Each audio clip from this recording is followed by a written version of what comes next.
Ladies love the skin. Ow. Bring it a little bit closer. The good skin, that is. That's why having a proper skincare routine is very important, and you need to feel it to each. The process is so easy, just 4 steps. You got your daily face wash. That's gonna clean your face up nice and right. You got your exfoliator scrub. That's gonna open up your pores. You got your AM moisturizer with the SPM 20, which is gonna protect you from the sun. You also got your PM moisturizer, which is gonna make sure your skin is protected throughout the night. Teej has tons of reviews from dedicated customers across the world. I know I said a lot, but it's okay, because guess what? It comes with an instruction card to explain to you in detail what to do morning and night. And because Teej is sponsoring this video, they're offering you an amazing deal. Just click the first link in the description to get 30% off your first skincare system and a free gift. Plus, as a member, you'll also get 20% off for life. By the way, both gifts you're choosing from are a $20 value and a complete game changer. A silicone body scrubber or a nail and face grooming kit. Personally, I prefer the silicone body scrubber. I don't like using towels when I travel, so the body scrubber is an excellent way to open up the pores and get the body clean. So don't wait any longer. Click the first link in the description to start your skincare journey today. Maintaining your beard isn't just style, it's self-respect. A well-grown beard boosts confidence and leaves a lasting impression. Elevate your look. Embrace the importance of beard care today.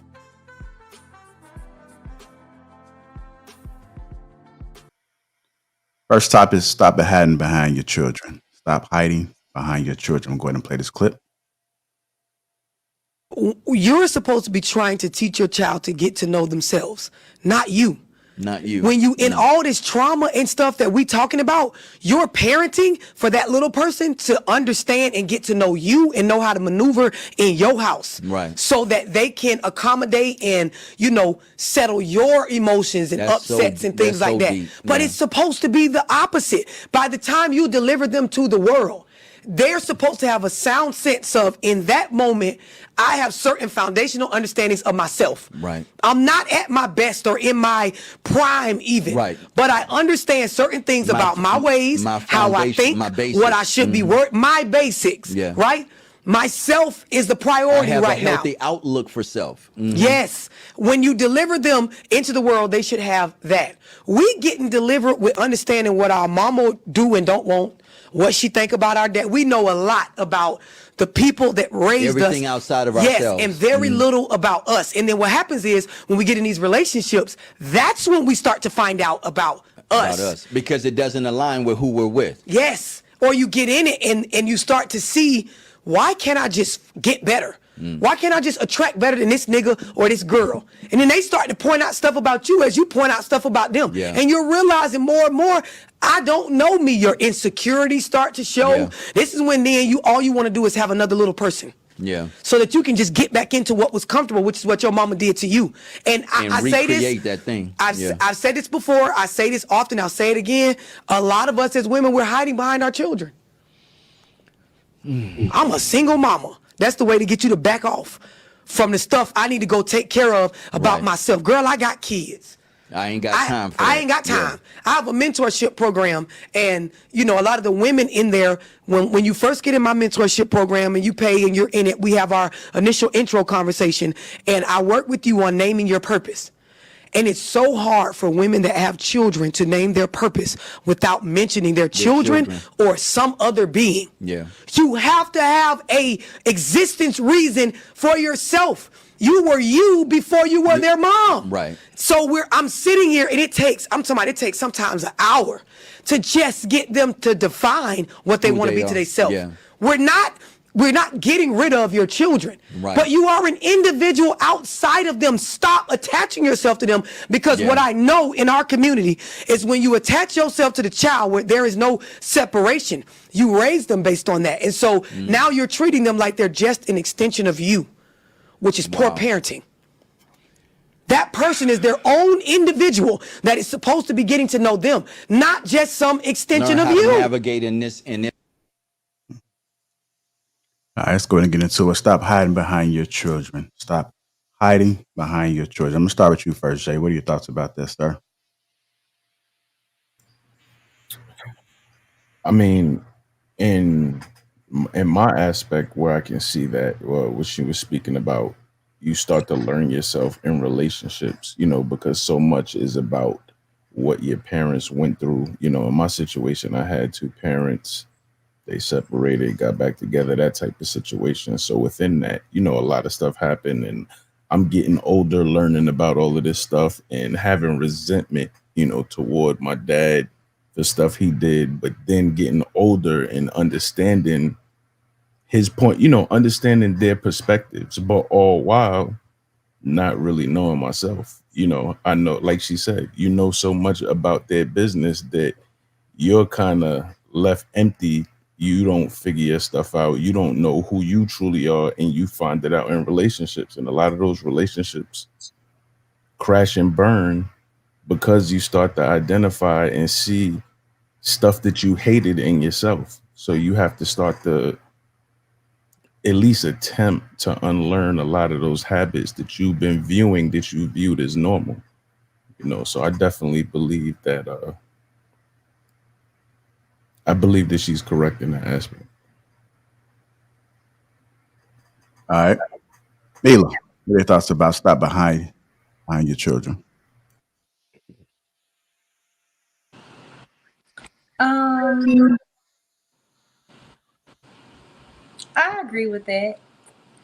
I'm not a parent myself, but I can definitely say, as far as like when you're growing up and you're, dealing with your parents' relationships and their shit and what you take on all of them and all of the family dynamics that you kind of forget, or you don't not forget, you don't really know who you are, because I can speak from my experience only that sometimes my parents, they didn't like talk about who I was, or like, like it was always, you are an extension of me. I want you to be like me but better. And it was never originally any space to be your own person until like I decided to make that decision to be like, okay, I'm my own person.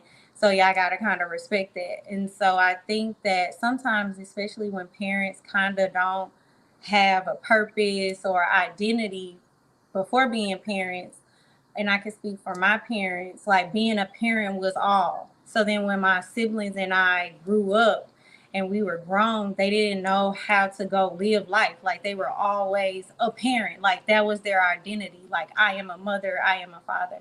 So I think I would just, agree. And I think that it is important for people to realize like we're all individuals. We all have like different titles, mothers, brothers, aunties, or whatever. But outside of those roles, we still have to understand who we are, what we want to portray in the world, and like find our purpose outside of like serving family. Because naturally, that's all what we're gonna do. But you're more than just that. So that would just be my piece on that. All right. I'm gonna go to you, Sweeney. What are your thoughts about it? Stop hiding behind your children. Uh, I don't know. I ain't gonna lie to you. I'm having a lot of trouble with this one because she said so much. Like she said a lot of stuff that it was conflating a bunch of different things. So I'm trying to like unpack each and everything that she said. But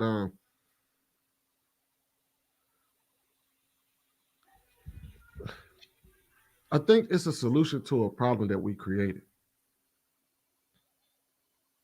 Um, People are far more simple than we are far more simple than we try to give ourselves credit for. Um, Shit. I just kind of, yeah, I was gonna say, just kind of think on it a little bit. I'm gonna go ahead and go to Viz. What are your thoughts about it, sir? And I'll come right back to you, Sweeney. All right. I missed the beginning of it, but from what I did capture, I would say I agree with it to an extent. Now, one thing that I would say, and this might be off topic, but she was aggressive as hell explaining that point. That definitely, what I'm saying, stood out for sure. The second part is the part I think I'm conflicted by it with Sweeney is that your children are an extension of you. You know, that's your lineage. So if you're not instilling whatever it is that's in you into them to make them a better person, then it's kind of like, I mean, that's what parenting is. I think that each man and woman, boy and girl, should grow up and find their own path. Nobody can lead an individual on their path, but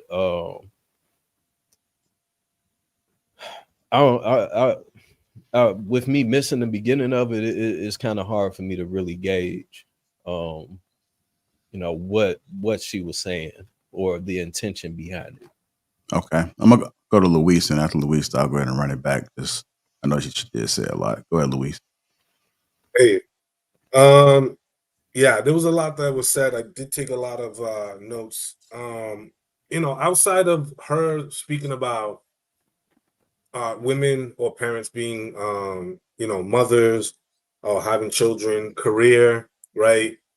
Community leader. I think we wear multiple hats. You know what I'm saying? You can run a business, you could be a mother, you could, you know, take on all these different identities. But at the end of the day, there's something that's greater outside of you. The thing that I start to kind of wonder is that, you know, are people being too much of a helicopter parent? Are they over smothering their kids? You know, either trauma dumping, you know, telling them sort of all of their characteristics and the things that they went through, as opposed to kind of investing time in trying to understand who their child is and who does their child want to be. I know at one point on King Talk, we talked about, you know, that fathers give their children or their young sons, you know, their identity or help them guide through that, right? And sort of, I wonder if that's also an opportunity to kind of insert here. In the development of a false identity, right? Because if you take on too much of your parents' characteristics, like how do you handle certain things that are different from how they handle it, right? Your parents might be, you know, a little bit more passive aggressive versus how you might approach things, and sort of developing too much of an identity under them kind of like it removes the opportunity for you to, you know, develop into your own self.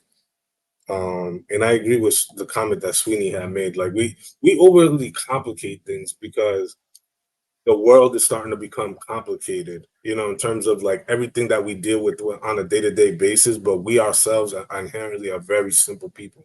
You know what I'm saying? In terms of how we communicate with each other, how we spend time in community, the things that we share, the value systems, we're all very similar. But unfortunately, we throw a lot of nuances into the pot to try to complicate things to make it seem like we're something else other than, you know, the community or value systems that we share. How are you?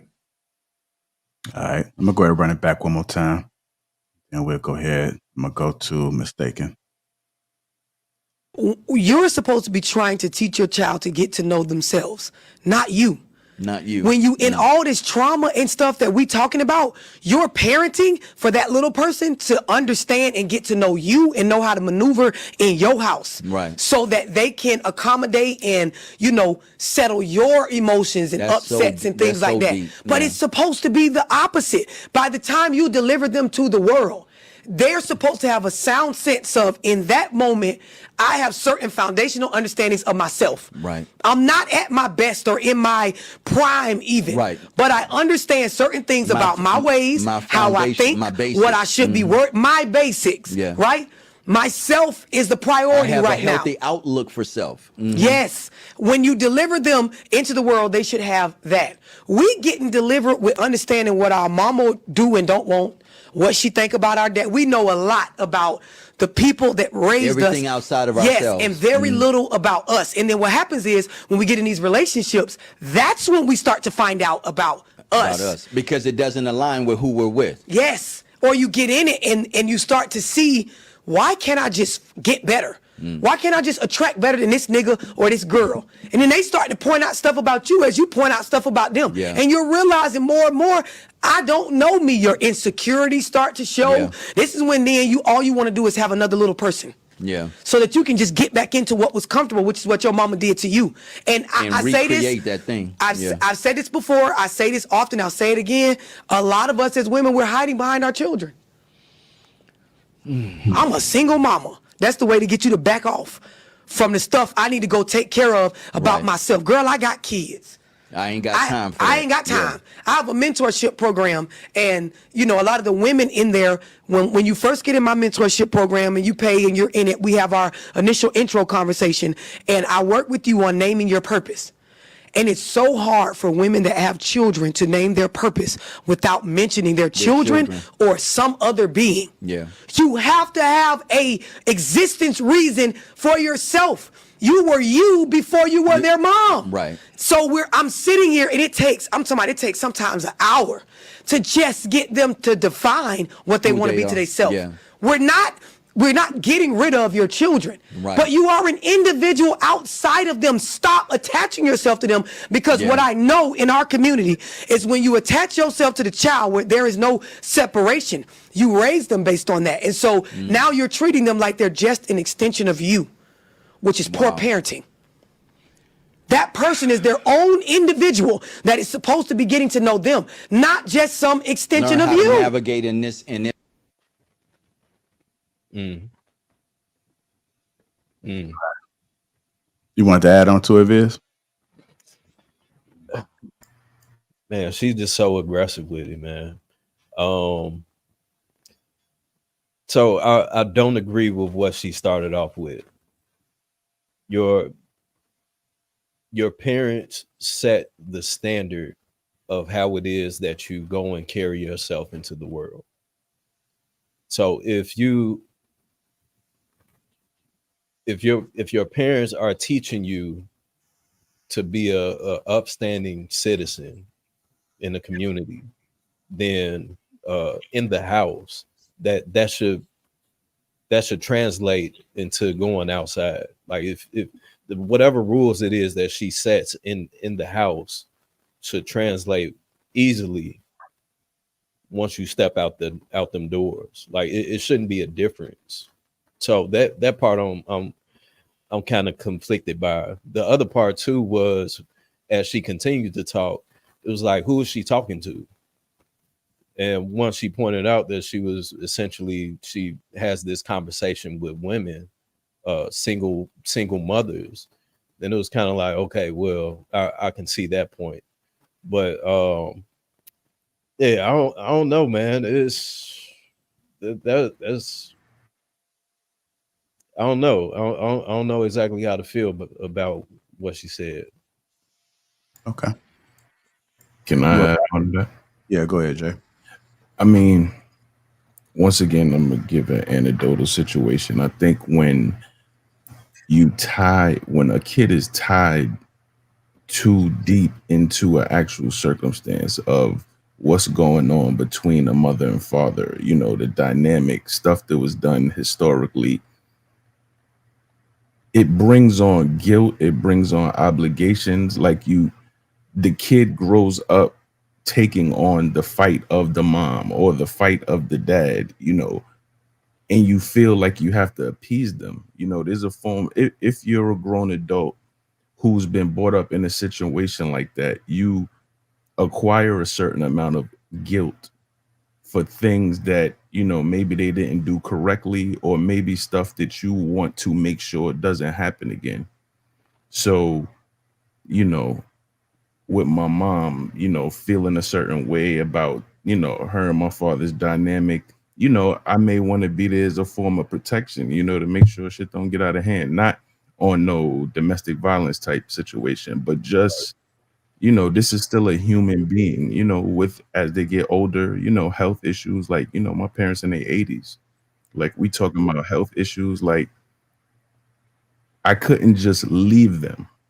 Is that a bad thing though? I think yes. I think to an extent it is, because you're a human.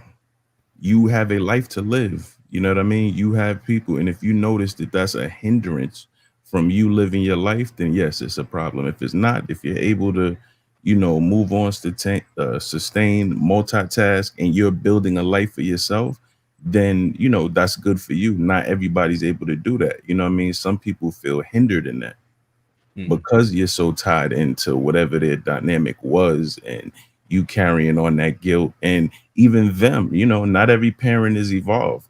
You know what I'm saying? Like once an adult, twice a child. You hear that? Yeah. My parents are children. You know what I'm saying? I have no kids of my own, but they are my kids. Yeah. You know what I'm saying? So literally there's tantrums, like, all right, time to separate. You know what I'm saying? Like, I'm gonna leave you in here for a little while, call me when you ready, when you get over your little attitude. You know what I mean? Like, literally they're children again, and you have to deal with them in that way. While you have to have compassion as how you would deal with adolescent children, but at the same time, still keep that respect and understanding. So it is kind of layered and leveled when you come up in that type of situation, and it can hinder you. All right, go ahead, Sweeney. And I got to go ahead and get mistaken in after that. All right. So, like I said, she said a lot. So I'm just gonna touch on one of the things that stood out to me, and it's kind of about the whole being a parent being your identity. What I've learned is that we change over time. We're not the same at one age. At one age, we're going to be totally different than what we were 10, 15 years before. And things that we experience in life closes certain doors and it opens up others. So when you become a parent or you become a husband or a wife and you start a family, that closes certain other doors in your life, but it opens up others. Mm-hmm. And so because it used to be a time where there was nothing wrong with being a parent being primarily your identity, because it opened up so many other doors in your life. That may have segued you into becoming a part of the PTA, or segued you becoming a coach or something like that, or you know what I mean? And then as your kids get older, then you become a grandparent, and then that changes your life. And so I think right now we're in this space where a lot of people are starting to see children as burdens and not blessings. Mm-hmm. And so we get caught up in this idea that, man, oh my God, if I'm worried, if I'm thinking about my kids, or that's my primary goal in life, or that's who I am, then there must be something wrong with me because I don't have some grandeur thing that I aspire to be in life. When in reality, you can get so much from being a parent. There's so much you can get in life from just being a parent. Mm-hmm. You know what I mean? So not to say that, you know what I mean? Not to say that there's anything wrong with, you know what I mean, going out and finding your purpose and things like that. But I think we're just in a certain kind of space right now where a lot of people are finding problems with children. They, like I said, they look at them as a burden. So Sweeney, let me ask you a quick question. Do you think that the fundamental idea of parenting is being under attack? Like, it's not as revered as it once was, once upon a time, right? Mm-hmm. Yeah, and that's what I believe that's exactly what is happening. You know what I mean? It's being seen as something wrong, rather than, honestly, the best thing in the world is to watch your kids grow up to become a better version of you, if not a more functioning member of society that can go on and carry on your legacy, or carry on in their own right and become great people themselves.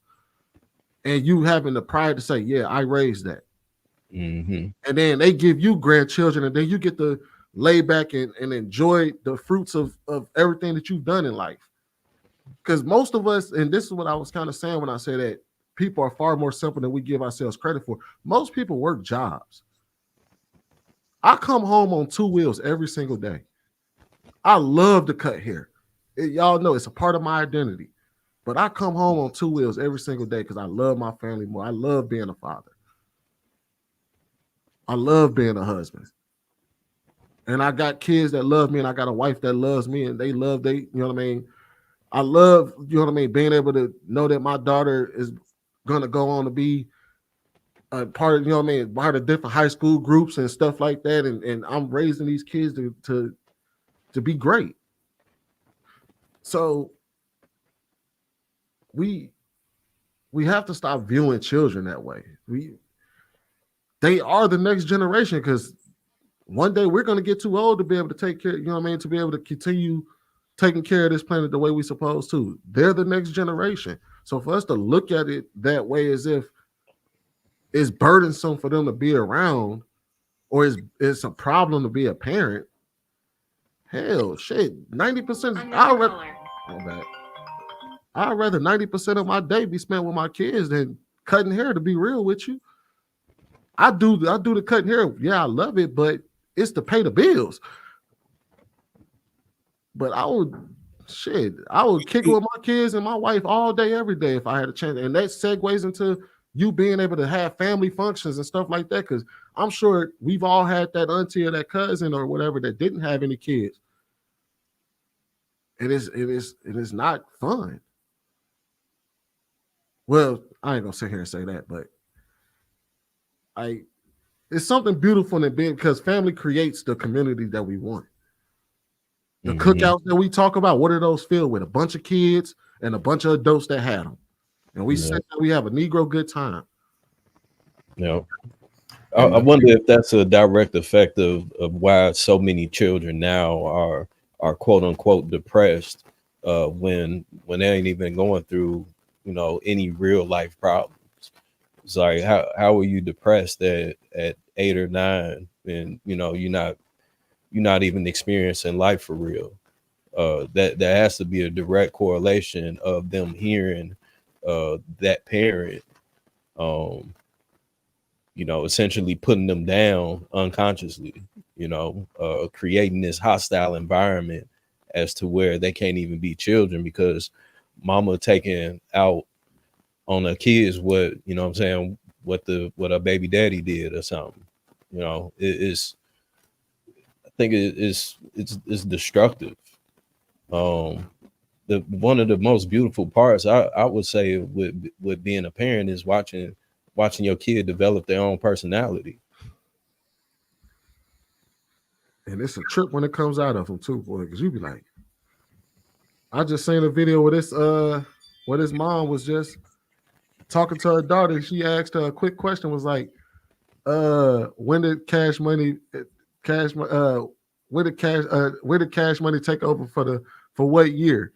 And the little girl started talking about how the British Empire created this currency and stuff like that. She was like, what kind of kid am I raising? But it was a trip, because it's like, dang, I wouldn't expect, like, I'm thinking she gonna say 99 in the 2000. damn, I got a smart ass kid. All right, let me go ahead and get Mistaken in there. Go ahead, Mistaken. You on mute, Mistaken. Sorry. I agree with what she was saying. And there's an aspect to it, though, that we have to consider. Parents can only parent based on what they know, right? So I can't teach my kids something that I don't know myself, right?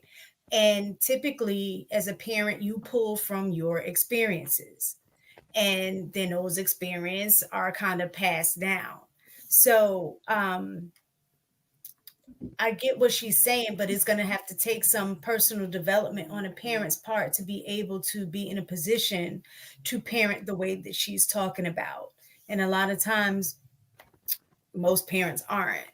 And the other thing is, you learn who you are. You begin to learn who you are in relation to other people. So I do agree with her saying that as parents, we need to give our kids foundational tools. So I think some of those foundational tools are learning how to be independent, not just independent in terms of being able to know how to pay your bills, but it's also in terms of independent of thought, not being easily led by what other people say, you know, things of that nature. I do think that sometimes you do have parents that invest so much in their kids that they do lose their own identity. And I think it's important for kids to see their parents and, you know, not saying that they're just their parents, but see what their parents' interests are. Because I know, like, they talk about when you go through like empty nester syndrome, and is a true thing. Like me and my husband, we're empty nesters now, and there was a period of time where we had to kind of circle back to figuring out some things because we just tended to neglect ourselves in a sense by putting everything into our kids, everything, you know, their school, to make sure they were okay. And then when they were gone, it was like kind of like a reset. So it is important to learn how to balance between prioritizing your family, but also self-development, prioritizing yourself and allowing kids to see that so they can balance that as well. I had wrote that your children are an extension and a reflection of you. So I don't think there's anything wrong with that. Part of that foundational stuff that she was talking about is instilling values, beliefs, you know, things like that. And it's important for your kids to understand what they value, what the family values are, things like that, because that do help them develop their identity as well.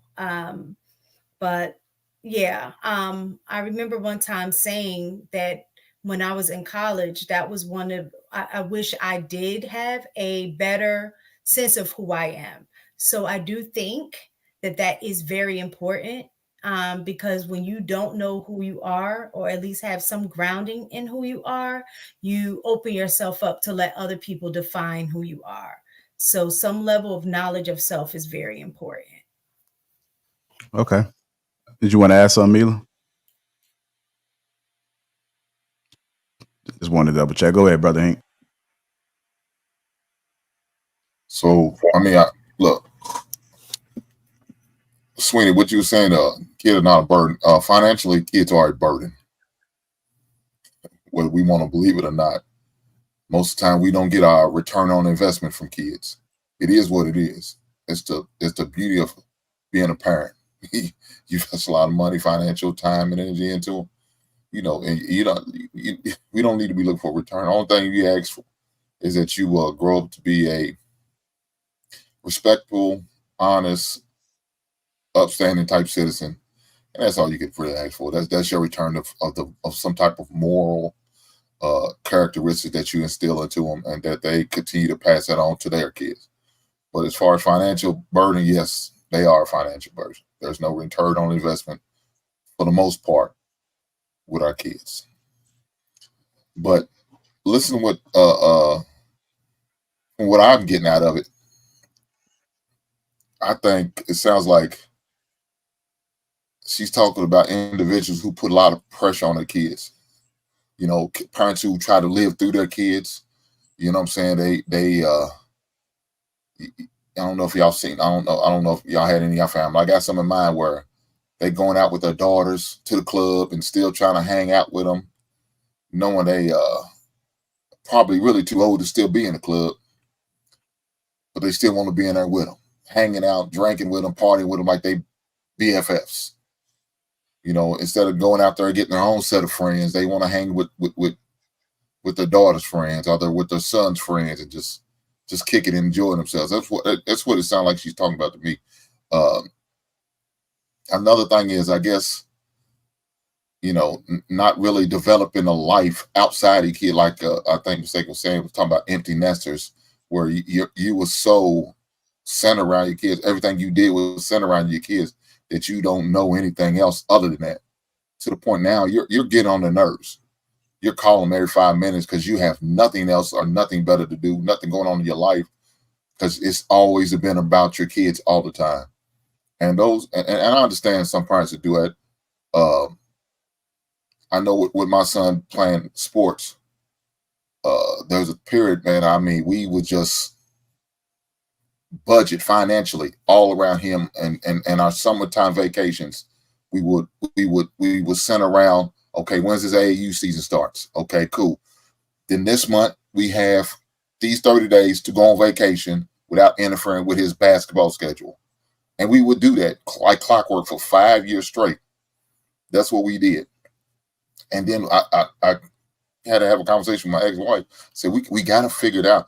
Look, in about 3 years, he's going to be out of high school. We got to learn how to operate while he's not here. And it was kind of hard. It was more hard for her than me.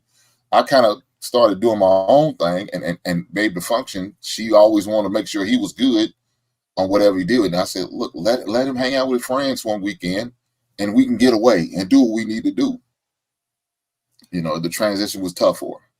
It was tough for her. And for a lot of parents that kids play sports, they have issues with that. So I'm assuming that's what type of parents you're talking about. Those type of parents who are always involved with the kids so much that they can't see nothing else outside of their kids. Yeah, Hank, I think you're right on that. That's why I said that being a parent supposed to open up other doors. You suppose, like, there's things you can find in yourself just from being around your kids that'll open up doors that allow you. Because I've known people who started coaching like Pee Wee football just because their son played. But then they son they went on to play high school, middle school, then high school, and they were out of Pee Wee, but that they became that and they started mentoring other kids. So then when they kids went on to graduate high school and stuff, they were still doing that thing that they loved and enjoyed. You know what I mean? So that's why you're supposed to, like, having kids ain't supposed to stop your life.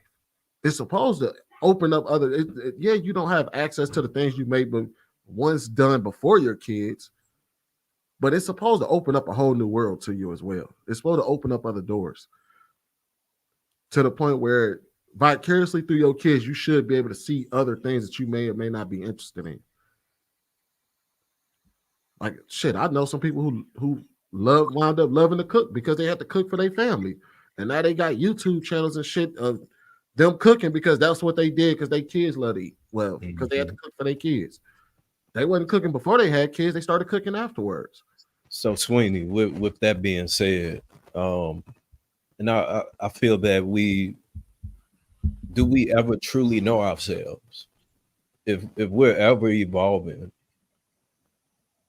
then each opportunity, each experience that we create, that we have, that then slowly and meticulously changes us as a person. Mm-hmm. So it is that I think that's another part that I'm conflicted with, because we never really truly know ourselves. We have a good idea of foundation, but to know as we are ever evolving, I think that's also a part of it that I'm kind of torn with her statement. As if, because she's saying it as if it's a bad thing. If you feel that you know yourself, then that means that you will almost stop growing. You would no longer have a desire to further seek self.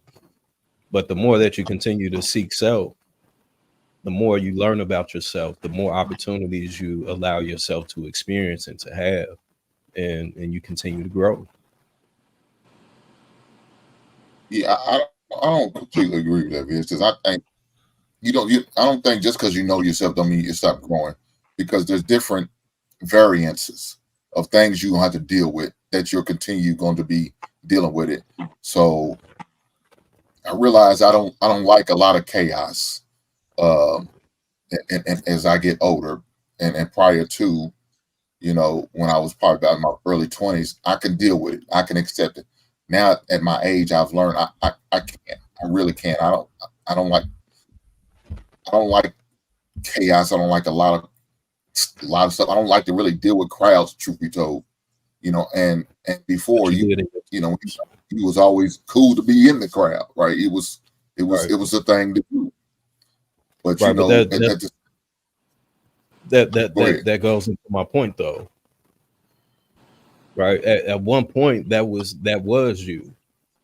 But then as you continue to live and experience, that didn't change. You evolved. So again, I'm not saying that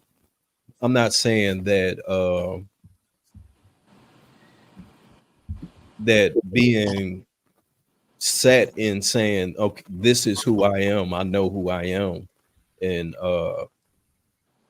I'm not saying that that's necessarily a bad thing, but allowing for yourself to be open to understand that this is going to change at some point, and that comes with life.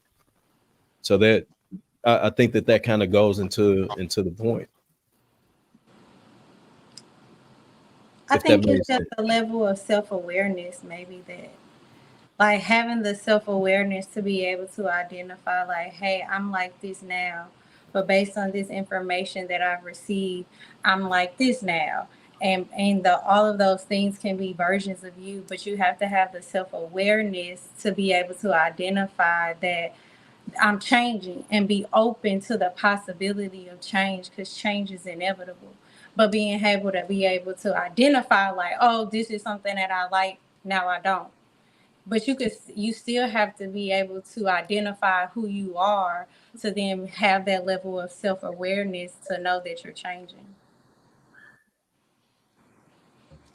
Yeah, I was listening to the video, and I think she kind of touched on. I'm gonna bring it up at the 24-minute mark, and it kind of goes off what you were saying, Mila, about being self-aware. And what it sounds like she's saying is that by the time, particularly the women she used as an example, by the time they happen in relationships, they don't know who they are because the parents may not have been teaching them about self-awareness.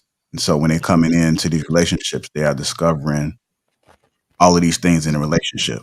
But if they were taught about self-awareness before they entered the relationship and how to identify and understand who they are, then maybe they can show up as a better version for someone else, or when they come together as one.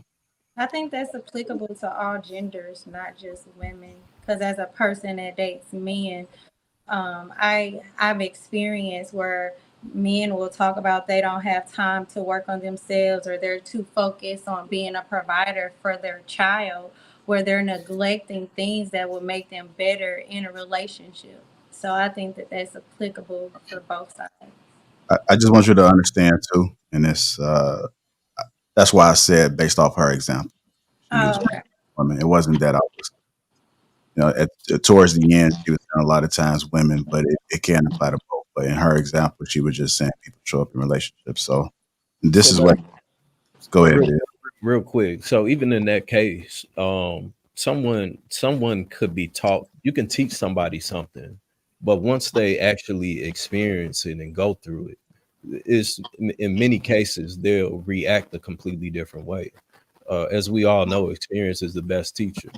So it's again, I feel like that's kind of conflicting because my parents can teach me everything that I need to know once I go out into the world. But once I'm in that position, once I'm in that situation, if I'm not mentally prepared, or even if I'm mentally prepared, but once I get into the situation, I freeze, or I take too long to make a decision, or I make the decision too quickly. These are all learning experiences that you have to go through as a person, as an individual. So I think it just sounds as if, to me, as if these is what she's saying is making it sound as if it's something bad. It's only bad if you view it in that manner, I think. But I think that's it's essential in growing. You know what I'm saying?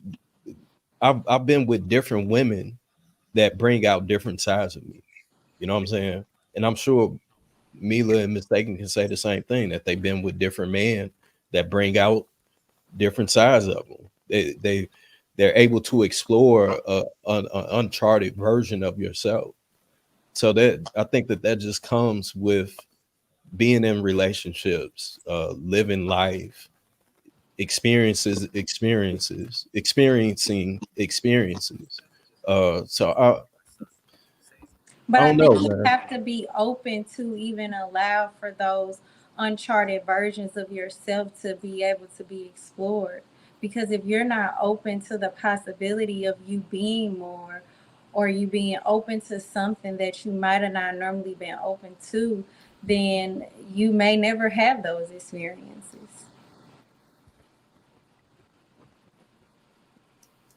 What you think about that, Vid? Yeah, that's a good point. I mean that's a valid point. I think that it's a choice though. You got to make that choice, and that don't come from your mama. That don't come from your daddy, your grandma. That comes from you simply making the choice. So I think that is the way that is being discussed is more fearful than encouraging, and I think that that's the biggest problem that we have with a lot of topics in our culture, in our community, is that a lot of the topics are talked about fearfully, much rather than it being enlightening, encouraging, because you have no choice. As long as you're breathing and you're going outside, you're going to experience different experiences.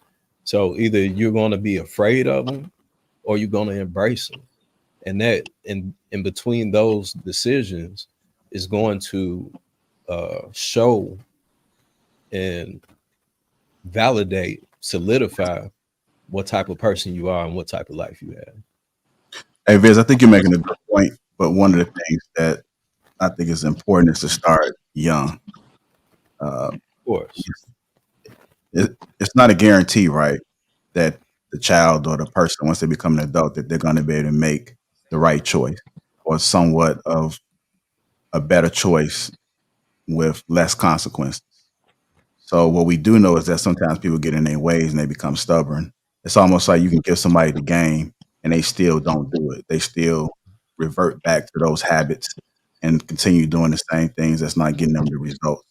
So starting early by helping our children identify being self-aware, or at least have an understanding. Because one of the things that I say is that I could be 100% right in my head, but to the masses, I'm wrong. And if I don't key in on that, then I'm going to be one of those people that's just out here continuing to be in my own head and just not aware of what's really happening. And we have a lot of people out there that's existing that don't really understand their reality. Like in your head, you're seeing everything as being okay, but on earth and how the world functions, they're not measuring it that way. And that's why you're not getting the results, is because you continue to think that this is the way that it's supposed to be. And you can't step outside of your mind for 1 second to relook at how you've been attacking this situation, how you've been living your life, and seeing if there needs to be any adjustments. And that goes back to what Mila said, as far as having an open mind. Like a lot of people don't have an open mind for change. A lot of people do not see anything being wrong and how they're moving and how they're conducting themselves in life. And you could talk to them until their face is blue and they still don't see it. Yeah. You know? And then those are people you be like, you know what? I've done everything I can. You on your own. And if they have a hard life, sometimes it may be our children as well. You can try everything you want to do. Once they get a certain age and they just don't see it, maybe you're not the right person to be able to get them that message, and or they just don't want to get it. And Yeah. at that point, you can't force a grown person to kind of see it in a different way. But but it takes a certain person to even go back to be like, damn, am I tripping?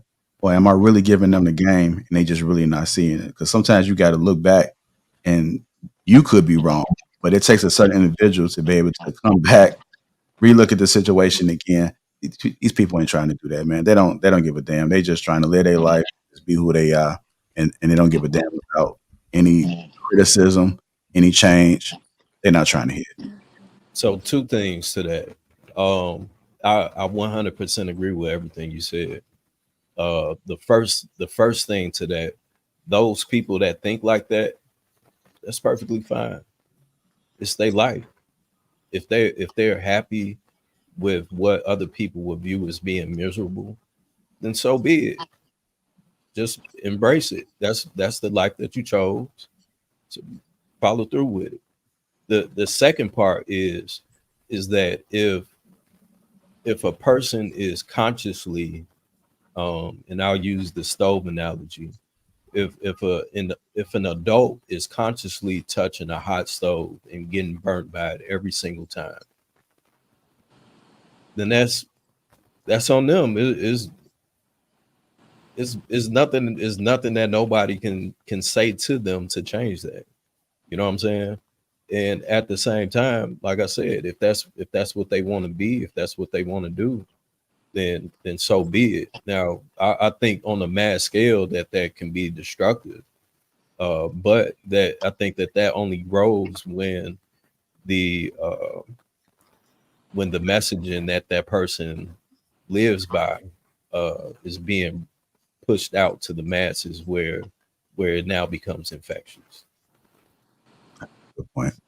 Yeah, just tune in. Welcome to Lapeef-ing Sundays. Make sure we hit that like button. Also, make sure you subscribe to the channel. Get to these super chats. Juicy Work Show. 999 says, great show. Good topic Sunday. Appreciate you, sir. Chicago Gorilla gifted 1 Lapeef Network membership. Thank you. Chicago Gorilla again, $10 says, none of us are as strong as all of us. We need community. Want to thank everybody that's contributed to the platform thus far. Let's go ahead and get into this topic. We all need community. Let me go ahead and play this clip. Y'all ready? Yes, sir. Ready, Sweeney? All right, here we go. Biblically, God never endorses isolation in life at all. We all need somebody. Whether you're married or not, we need friendships. The Bible says where 2 or 3 are gathered in my name, I'm in the midst. He's always been about fellowship, unity, to this degree that God says an abomination is they that sow discord amongst family. He hates separation of humanity. And for us to continue to push a message that is secular, a message that is antichrist, I don't need anybody, that's usually rooted in hurt. It's usually rooted in rejection. It's usually rooted in abandonment because you've been crushed emotionally. So in order for you to function, you've created this idea of I don't need anybody, when the truth is you're saying I don't want to be hurt by anybody.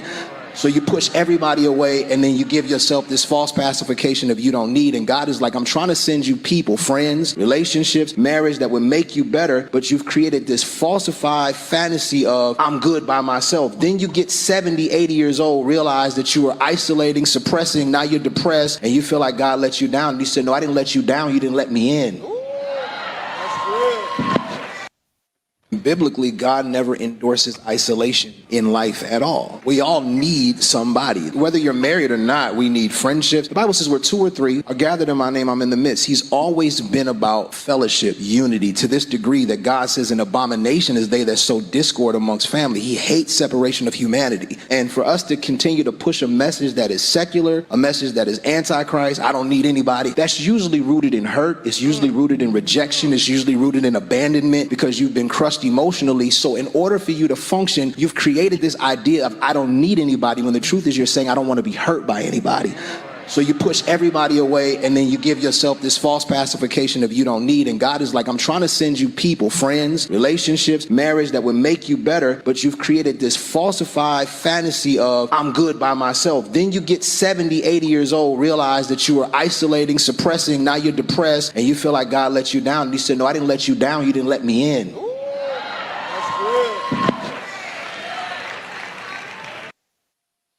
All right. We all need community. Let me go ahead and start with you, Luis. What are your thoughts about this, sir? See if they're left. You're on mute, just so you know. Can you hear me now? All right, great. That was really good. That was really, really, really good. I think that was perfect, and I think that it's a clear response to this sort of I could do bad all by myself. I don't need nobody. You know what I'm saying? This very, one man is an island. And in reality, could be further from the truth. I understand that it does root from her. It does root from some sort of trauma. It does root from poor past experiences that I don't think people have either grown or healed from. Because the truth is, he is right. We do need each other. We have more in common than we don't. When you're in community with people, that you have a like-mindedness, whether it's a brotherhood, whether it's just people who you share the same faith with, you share the same core family values, right? You're there for each other. You have conversations that are sometimes uncomfortable, to make you, get comfortable, right? Nobody grows in a vacuum or a silo. And unfortunately, we have really coddled a lot of people in this country. We've made things very comfortable. You know what I'm saying? We've made things too convenient. People can't be bothered, you know? There used to be a time that people took pride getting up early in the morning to start their day. Now people get up at like 11 o'clock in the morning talking about they're tired and they done slept at least 10 to 12 hours, right? They can't be bothered to get up to go to church. They can't be bothered to get up and go to the gym, right? Where do they teach that at? And unfortunately, that has become the anchor of a lot of people's ilk. It has really, really brought a lot of people down.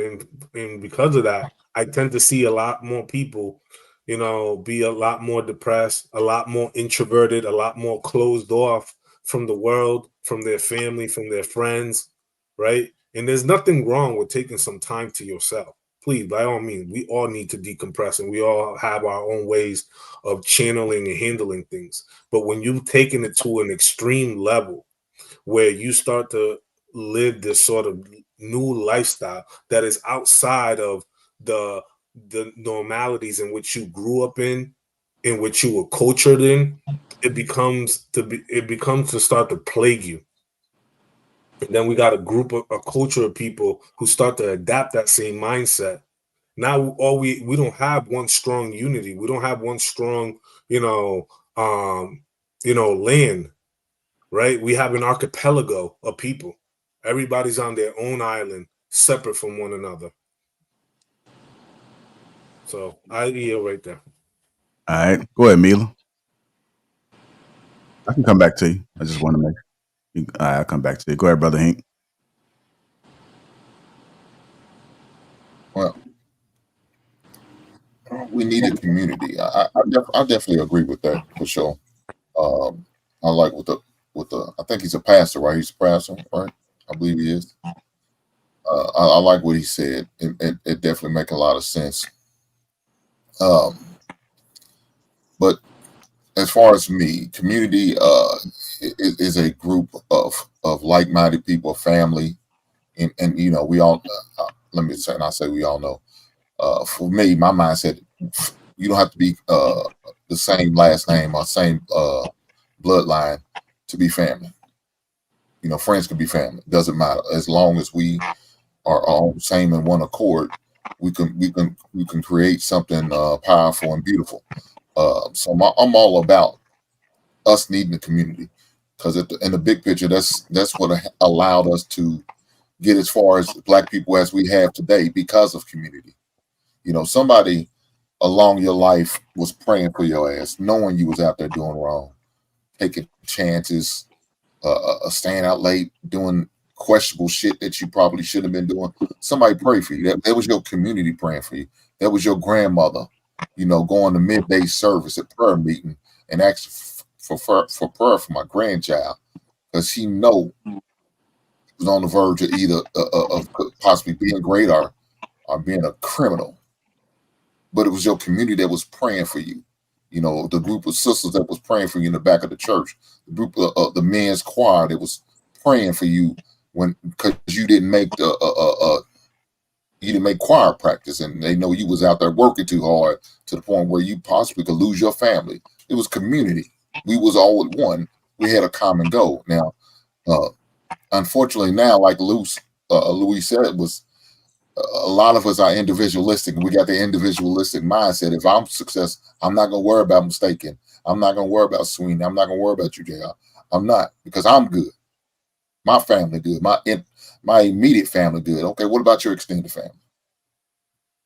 That's a part of the community. That's a part of making us better as a whole. So I'll land it there. Hold on, Hinky. You said your extended family. You said extended family. What do you mean by that? I mean, just like your my distant extended cousin. family is what I like with friends. My friends, I consider those extended part of my family, not my immediate family, like my son, my daughter, and my fiance. I'm talking about extended family, like uncles, aunties, second cousins, all of that. Friends, people who I grew up with, I consider family. Those are part of my extended family. Yeah, I think what you said is pretty good. I do think a lot of people need to get their house in order because it's kind of hard for you to focus outside with everybody else when your house is not even in order. And a lot of times people worried about what everybody else doing and they shit not together. So I think we can build better communities if we get house in order first, and then hopefully the kids and the wife and the cousins, maybe when we all come together, they can see how things are ran and how things are done, and then it can be an influence with everyone else, and then we can start touching everybody else. But I think if your house ain't in order, it's going to be difficult for you to try to do any other good work outside of that. Go ahead, Mr. I'm all for that, brother. Right on. Yeah. Go ahead, Mr. I agree. Just biologically, the way that we're built for relationships. We're not built to be isolated. And when I hear people say, "Oh, I did it all by myself," no, there's somebody along the way that helped you, and you have to recognize that. And this idea of even like with the topic that we talked on, she critiqued yesterday, was about I can do bad by myself. We did, discuss that. And even within that, there's still a level of relationship that you have to even come to that determination, right? So it is just instinctual. I remember reading a study that was saying, especially for men, that they were saying that this is partly why there have been increases in suicide among men, was their lack of relationship with others. And that they need to build their community. Not saying that it has to be a whole bunch of people. You can have one other person. And the study was comparing countries, and it was saying that the country that had the longest life span rate among men were those, I can't remember which country it was, dang it, was because part of that culture was community amongst men. That was just a grounding within their culture. And so when we talk about there is no community, I think people are talking about one aspect of like how it was back in the day when you were in your neighborhood and everybody kind of worked together. But we have moved away from large communities. But I do think like what JRU was saying in terms of starting with your family first, that's your foundational community. But you want to make sure that you build that so then that can broaden out to others so you can build a bigger community. But we do rely on each other, whether we like to admit it or not. We do. We need each other.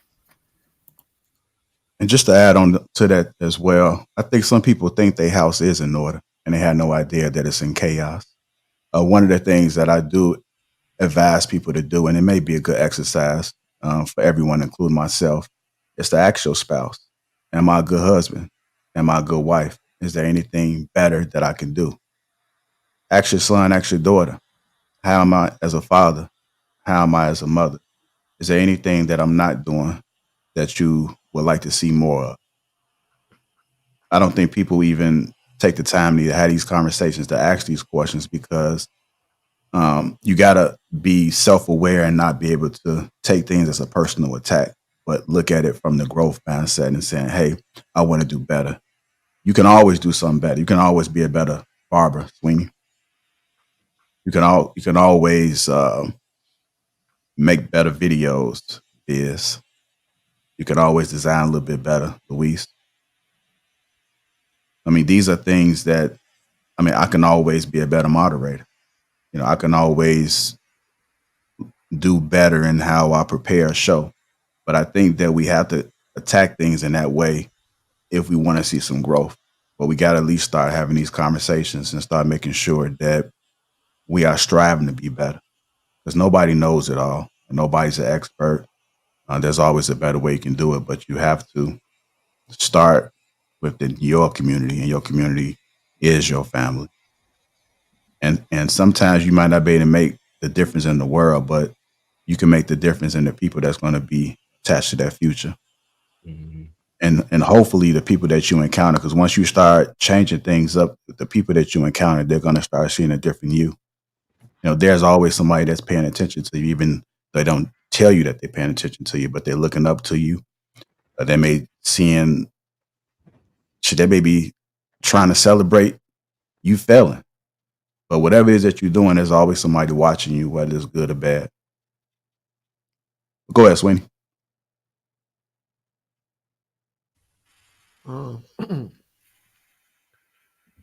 Mistaken kind of started this when she said that nobody's meant to go it alone, right? You're not meant to make it from one side of life to the other end by yourself. That's a long and lonely path, and often a short one.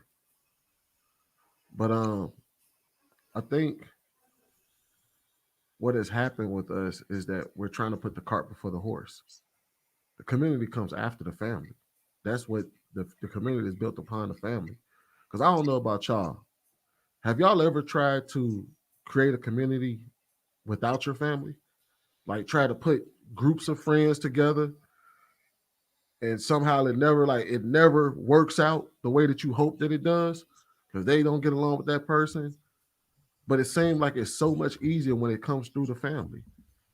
They tend to bring you marry into a family or they marry into yours and then y'all come together and then y'all birth some kids and then they go on to create their own little versions of families and then all of a sudden you start to see it build upon itself. And I think, like I said, I think we're just trying to put the cart before the horse. Like you try to put the community before the family, and that's where a lot of us get it wrong at. What the pastor Families build. You said what? I said strong families build strong communities. Absolutely. And strong communities build strong nations. Absolutely. I'll rebuttal that with saying that blood doesn't make you family. No, just because, and I'm just going off of the statement that you made. Maybe those group of people that you were trying to build that community with weren't the proper people that were supposed to be in that community with you. Y'all, the only way that wouldn't work is if people didn't carry and hold the same values. If everybody had the same values, then it has no choice but to work. We're all on one accord. So I think that's not necessarily a bad approach, especially if that's the only approach that you can have. Some people's families are just dysfunctional. And until the person or the people that's in the family correct themselves, there's nothing that you as Sweeney can do to build that. So the only thing that you can do is find like-minded people to build that community with.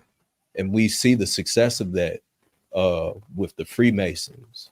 We see the success with that with sororities, with fraternities, with the Teamsters. You know what I'm saying? These people have created communities in which it works. I would even go to the extent of street organizations. At one point in time, the Bloods, the Crips, the Solid Folds, Black P Stones, the GDs, they all stood for something, and everybody was on one accord and agreed to it, and they made it happen. So I agree with what you're saying to an extent, but I think that when we don't have too many options, we can only take the option that we have and run with that. Well, also with Lapeef, with JR, with what you said, bro, the only way that somebody can be open to that is by being available to being vulnerable. That takes a lot of vulnerability, and most people aren't. Most people are afraid of it. specifically most men. Even creators, entrepreneurs, they if they don't, it's hard for some people to take that type of critique, as because they'll receive it as if, you know, this person is trying to put down what it is that I do, or they may be, are they jealous of, you know what I'm saying, of my success. So I agree with that 100%, but we have to start preaching for men and women to be comfortable with being vulnerable with the right people. I would say that. Isolation is dangerous. Isolation is dangerous. When people go to jail, when you locked up and they put you in isolation, you're in 23-1. I just seen a video, picture of this guy that was locked up,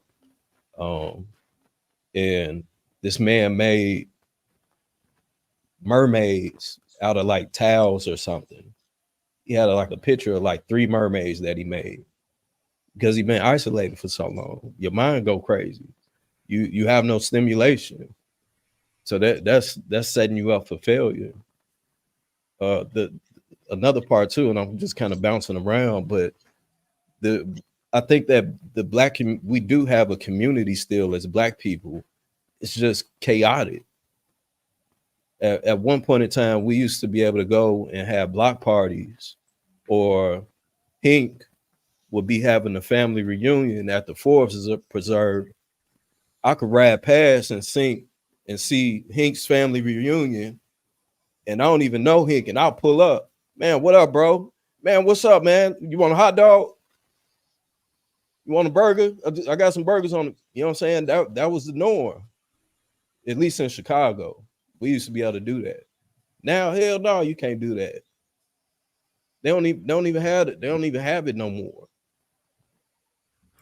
So remember in Poetic Justice, yo, Lil Lucky, when Janet and Tupac went to that cookout.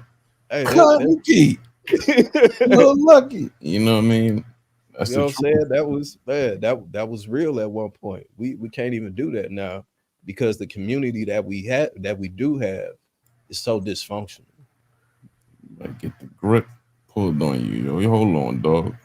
You eating our hot dogs? Well, I think that's because I think that's legitimately. I think okay. So the thing in Poetic Justice, I think, was an extreme situation because somebody coming in from 3 cities over talking about some what up cousin, but like in the community though, you really did used to know everybody in your neighborhood, so it really wasn't a problem for them to come by and get a hot dog or your grandmother extend your main food to them because they actually did know that person.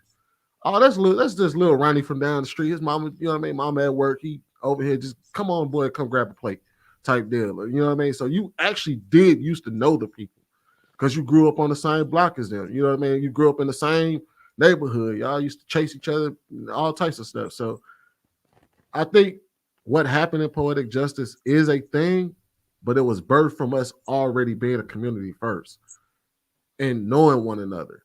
And I think the consequence of that, to speak to your point, Vince, is that that's how I think a lot of those organizations started.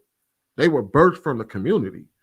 It wasn't 6 individuals that didn't know each other that came together and created. They already knew one another because they grew up together. They've been around each other. And they came together and said, okay, well, we're going to do our own thing over here. And that's what we lost today is that everybody is literally an individual who don't need nobody else. And they move that way. So they don't trust nobody. Yeah, shit, like Jay said, you show up to somebody's place now and try to grab a plate, they're going to be ready to whoop your ass because like you ain't put in on this. Oh, yeah. Well, we embrace that self-made. Everybody wants to be self-made. They want to proclaim that they self-made. But that's not the case. You went through some type of experience. Somebody helped you to some extent. But we embrace that as a culture, as a community, that I'm self-made. Mistaken, y'all. The topic yesterday you said was I can do bad all by myself. Like these are all isolated situations that we're embracing in our culture.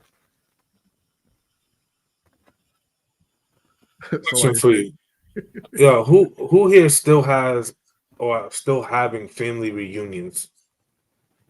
Like summers, like like June on this day, like this is the mark calendar. Everybody has it synced in their iCloud, Google Calendar, etc. Whether people drive in, fly in, and we got places for people to stay. We got everything, coordinated. Who is still having family reunions like that and making sure that that family bond is still well lit? Man, I see a couple of hands. Yeah, my family still does that. They haven't won this year. the last Okay. family reunion we had truly was a few years back on both sides. Well, on my wife's side of the family, they just had theirs. They had one recently as of last year, but that was all over the place. But the one that they really had was about 2018 before we moved to Texas. And then the one that we really had was about 2016. But like the last one where to like what Luis is talking about, where you bring people in and have hotels and stuff for them and everything. My mama was the last one to actually do a family reunion that way. And the reason why she stopped was because everybody was complaining about the money. What the hell you mean it's $25 a family? So why is it that the matriarch is the last frontier, preventing from families to keep doing that?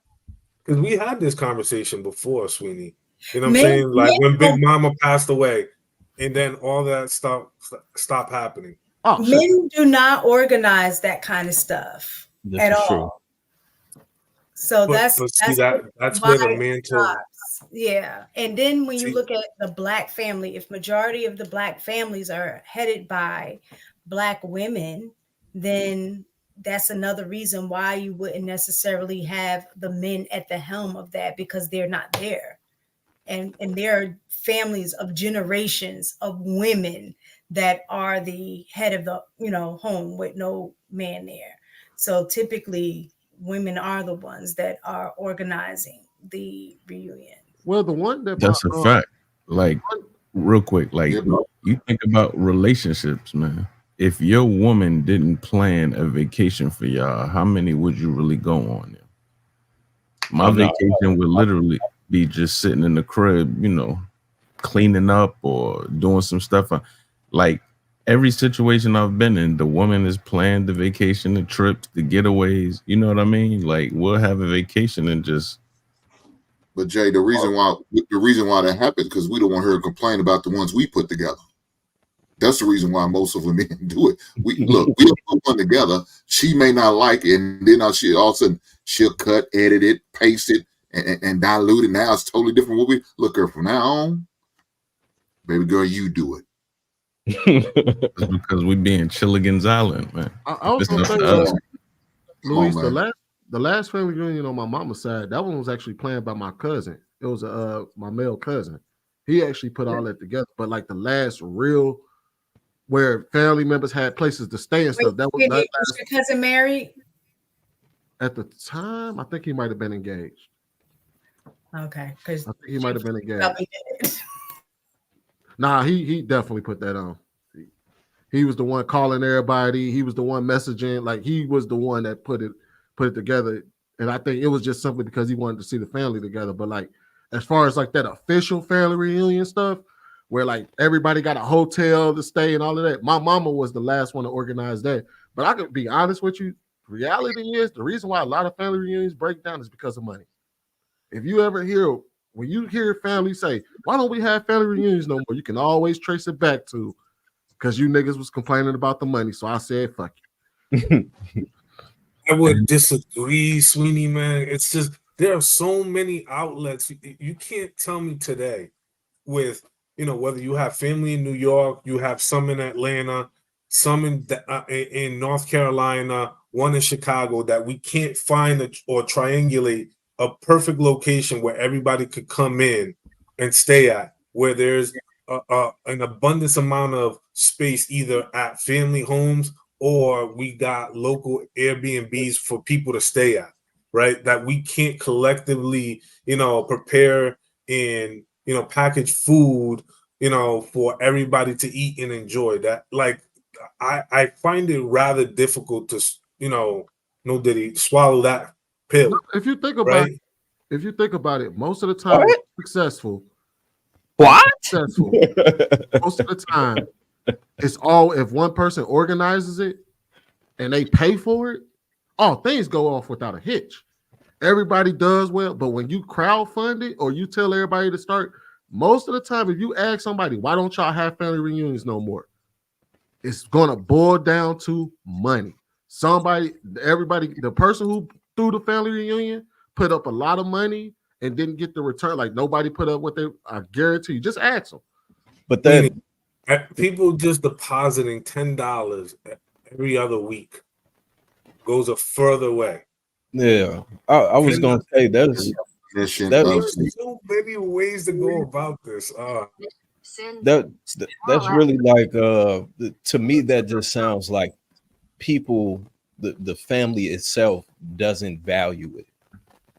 You're going to something that you value, you're going to invest in. You're going to spend the money in it. You're going to spend the time. You know what I'm saying? It's I have heard that argument before as well, and yeah, that's a point.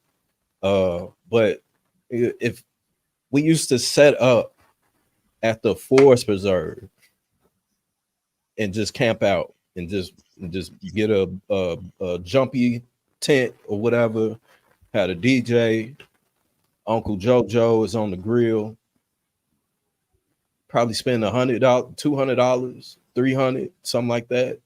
You know what I'm saying? Like there's still no excuse. If you value it, then you're gonna invest into it. I think we will all agree with that. I wasn't saying that there was an excuse, but it is the reason why you see when you ask the question, why don't we see family reunions no more? It's because most of the time, it's always from my understanding, every family I've ever talked to, including my own, when the family reunion started to break down and nobody showed up, or nobody could really get one off the ground, is because of the money. Like somebody threw the family reunion the first time, everything went well, but that person wound up putting up a lot of money, so everybody wants the family reunion, but nobody wants to put the money up.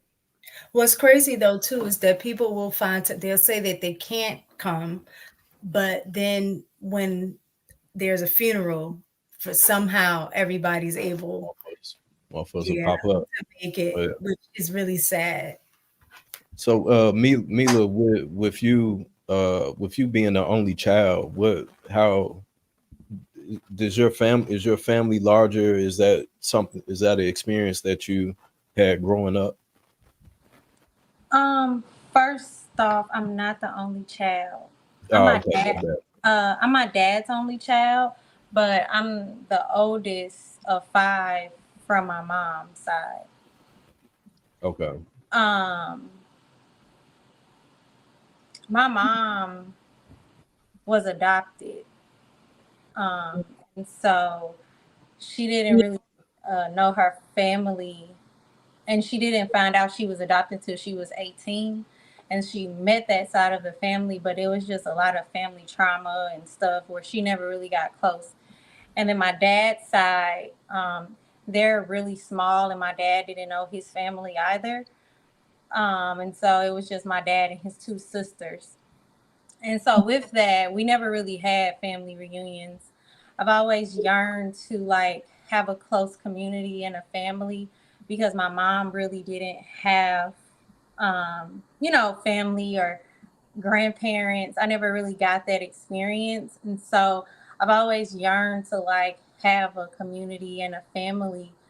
But I've seen my experience, especially just with my generation of how I'm growing up, it's kind of looked down to want a family, or to want to connect, because in my experience, because I can only speak from my experience and from my truth, right? That's all I can speak from.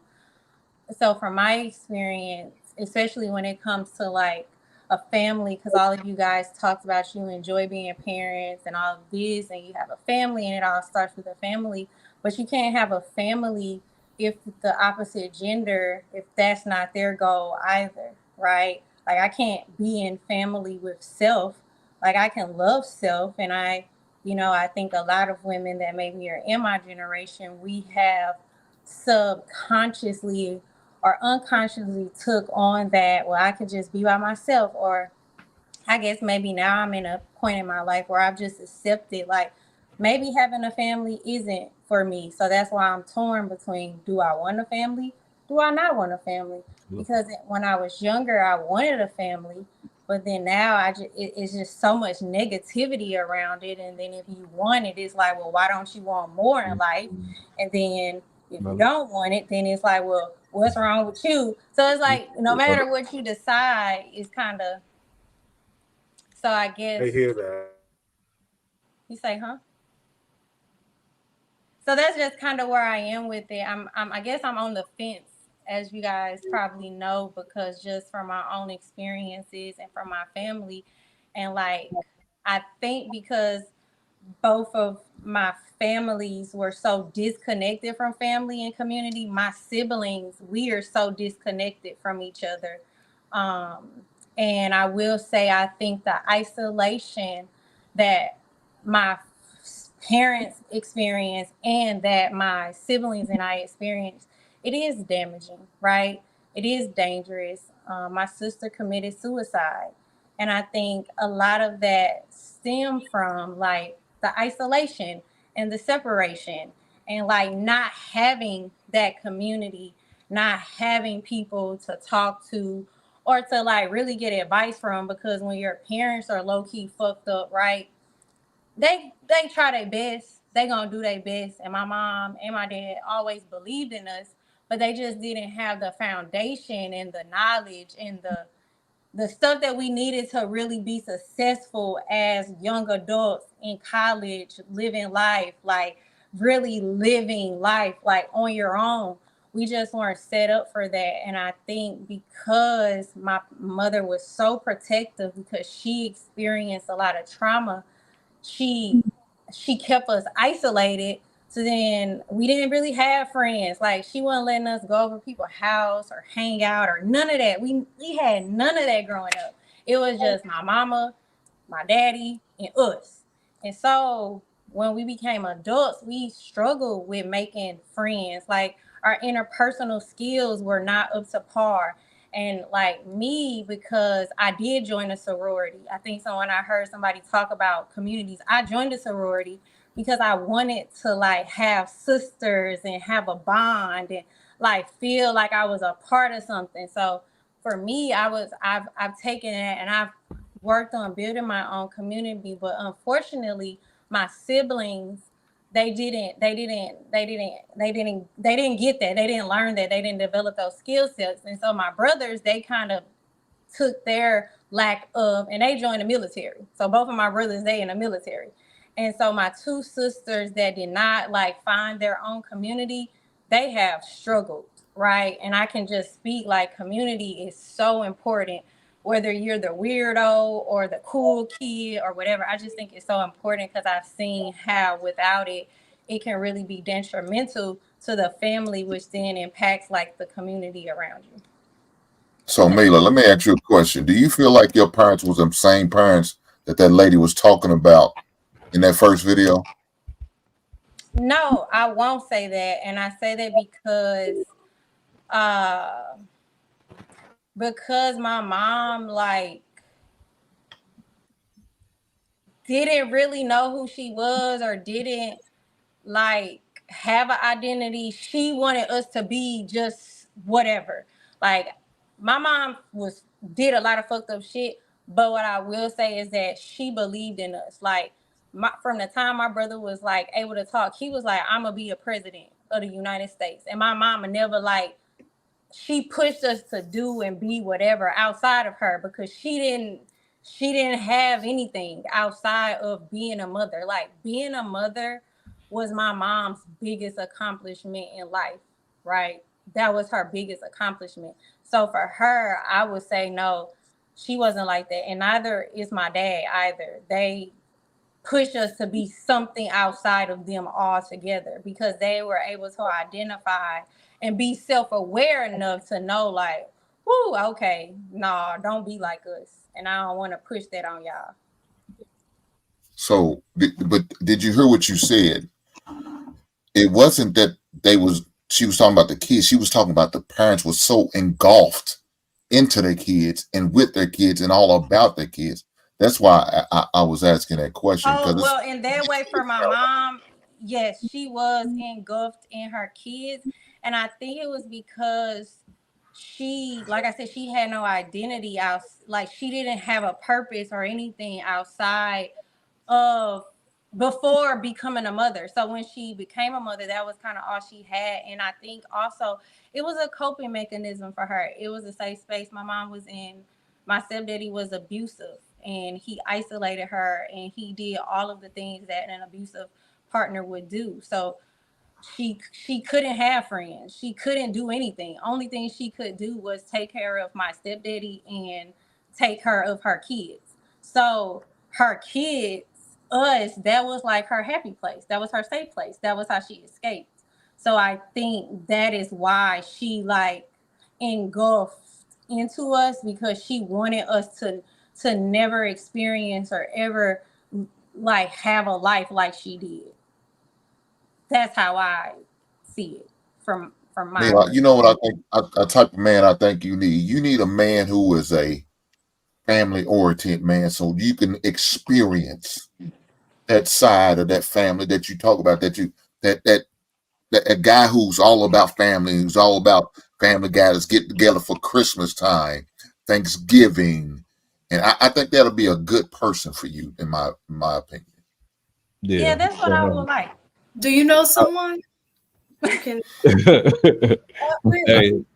Hey, in the wise words of Hank, as long as you don't think like these heifers nowadays, you will definitely get it. I know Right that's on. right.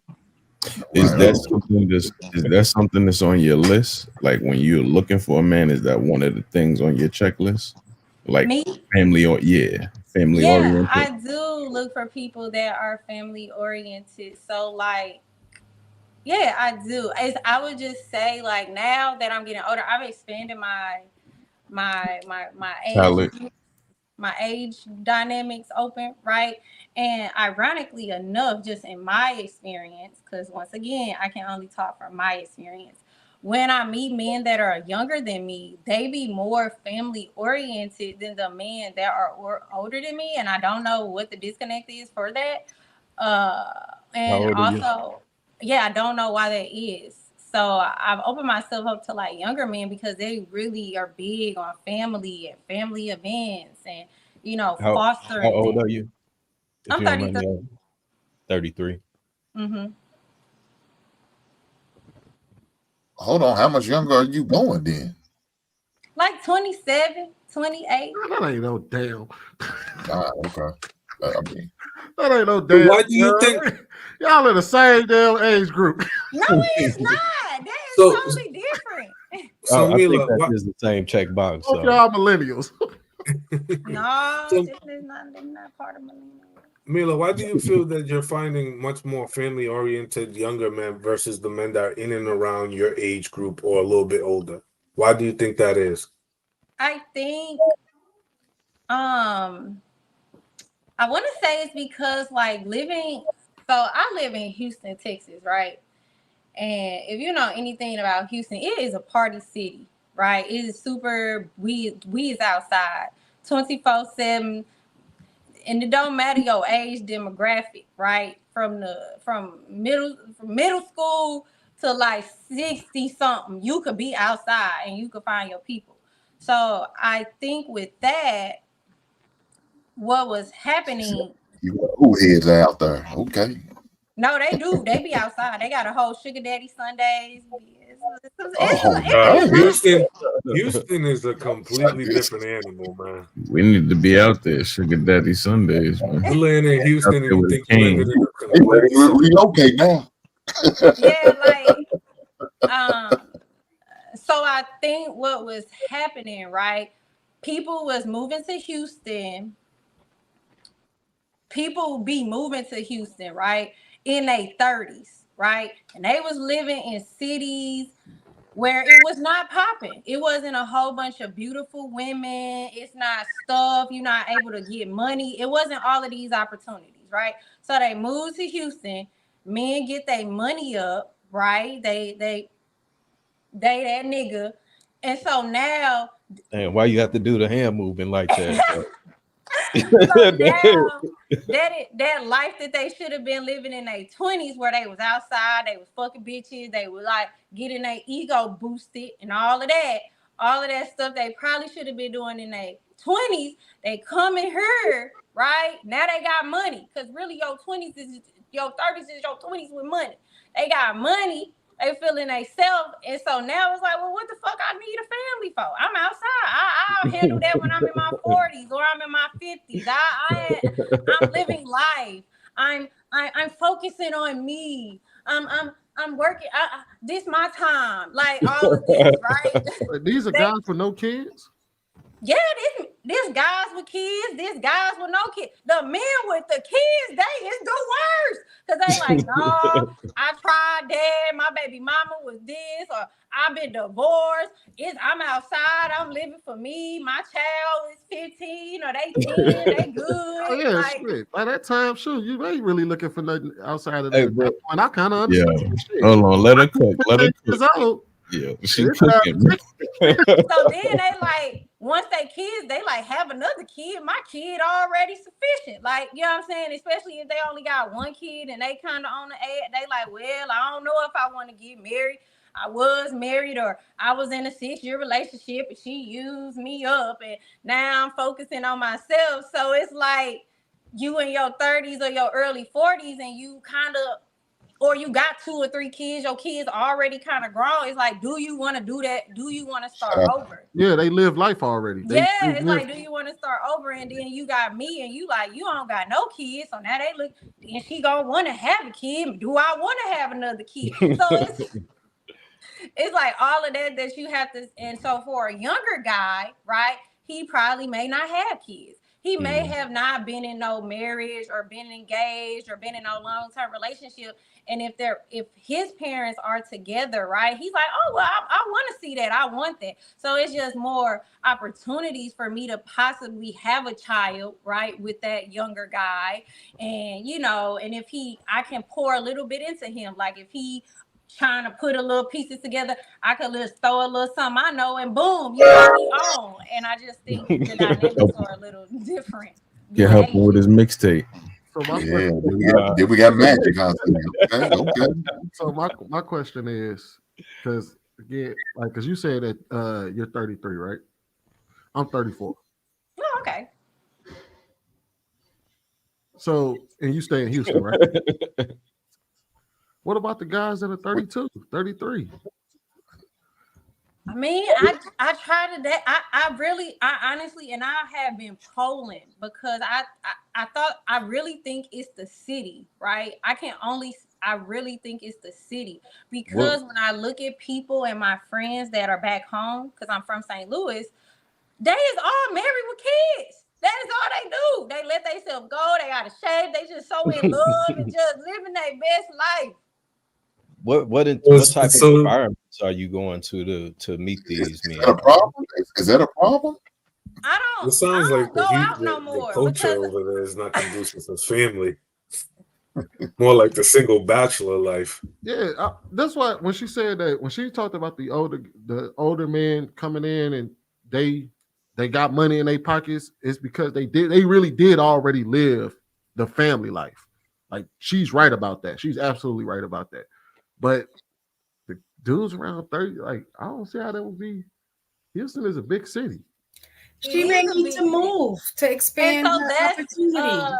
That's where my mind has been like thinking on moving for about a year now. And I'm just trying to decide on where I want to go. When you think about financially, do it make sense? you know, everything, right? But I really, based on just like talking to people, different people, and just looking at the people that I've known in my personal life who are married and who have relationships or have kids or whatever, that family dynamic, they are not in cities like Houston and Atlanta. They're just not. Because why did you? You say, huh? So why did you move to Houston? What was the reason for you moving to Houston? Because I went to school in Missouri. I was born in St. Louis, and I did an internship at Rice University here in college because I was pre-med. And I came here and I was like, wow, it's so diverse. Like, people actually found me attractive. Like, I was like, wow, this is the city. I was like, I'm gonna meet my husband here. So after I graduated from college, I moved here. I didn't have no friends, nothing. I just said I'm moving to Houston, and it was great. Houston was great. It's a great city, but I can just say, as a person that's been here since 2013, and then after the whole COVID, when we was the only city that was open, and then everybody just started influxing here, the culture, the dynamics, the dating, everything has changed here. And so I've seen that. So I've been thinking about moving. I'm just trying to figure out where, but I really believe the reason that I am single is just being in Houston. It's not a family-oriented city. It's just not. You have families, but that's not the goal of the city. So you moved to Houston because it was convenient for when you was ready to party and have a good time. But now that you're ready to settle down, you ready to get out of Houston. Just stuck. She's city hopping at this point. Yeah, I see what's going on here.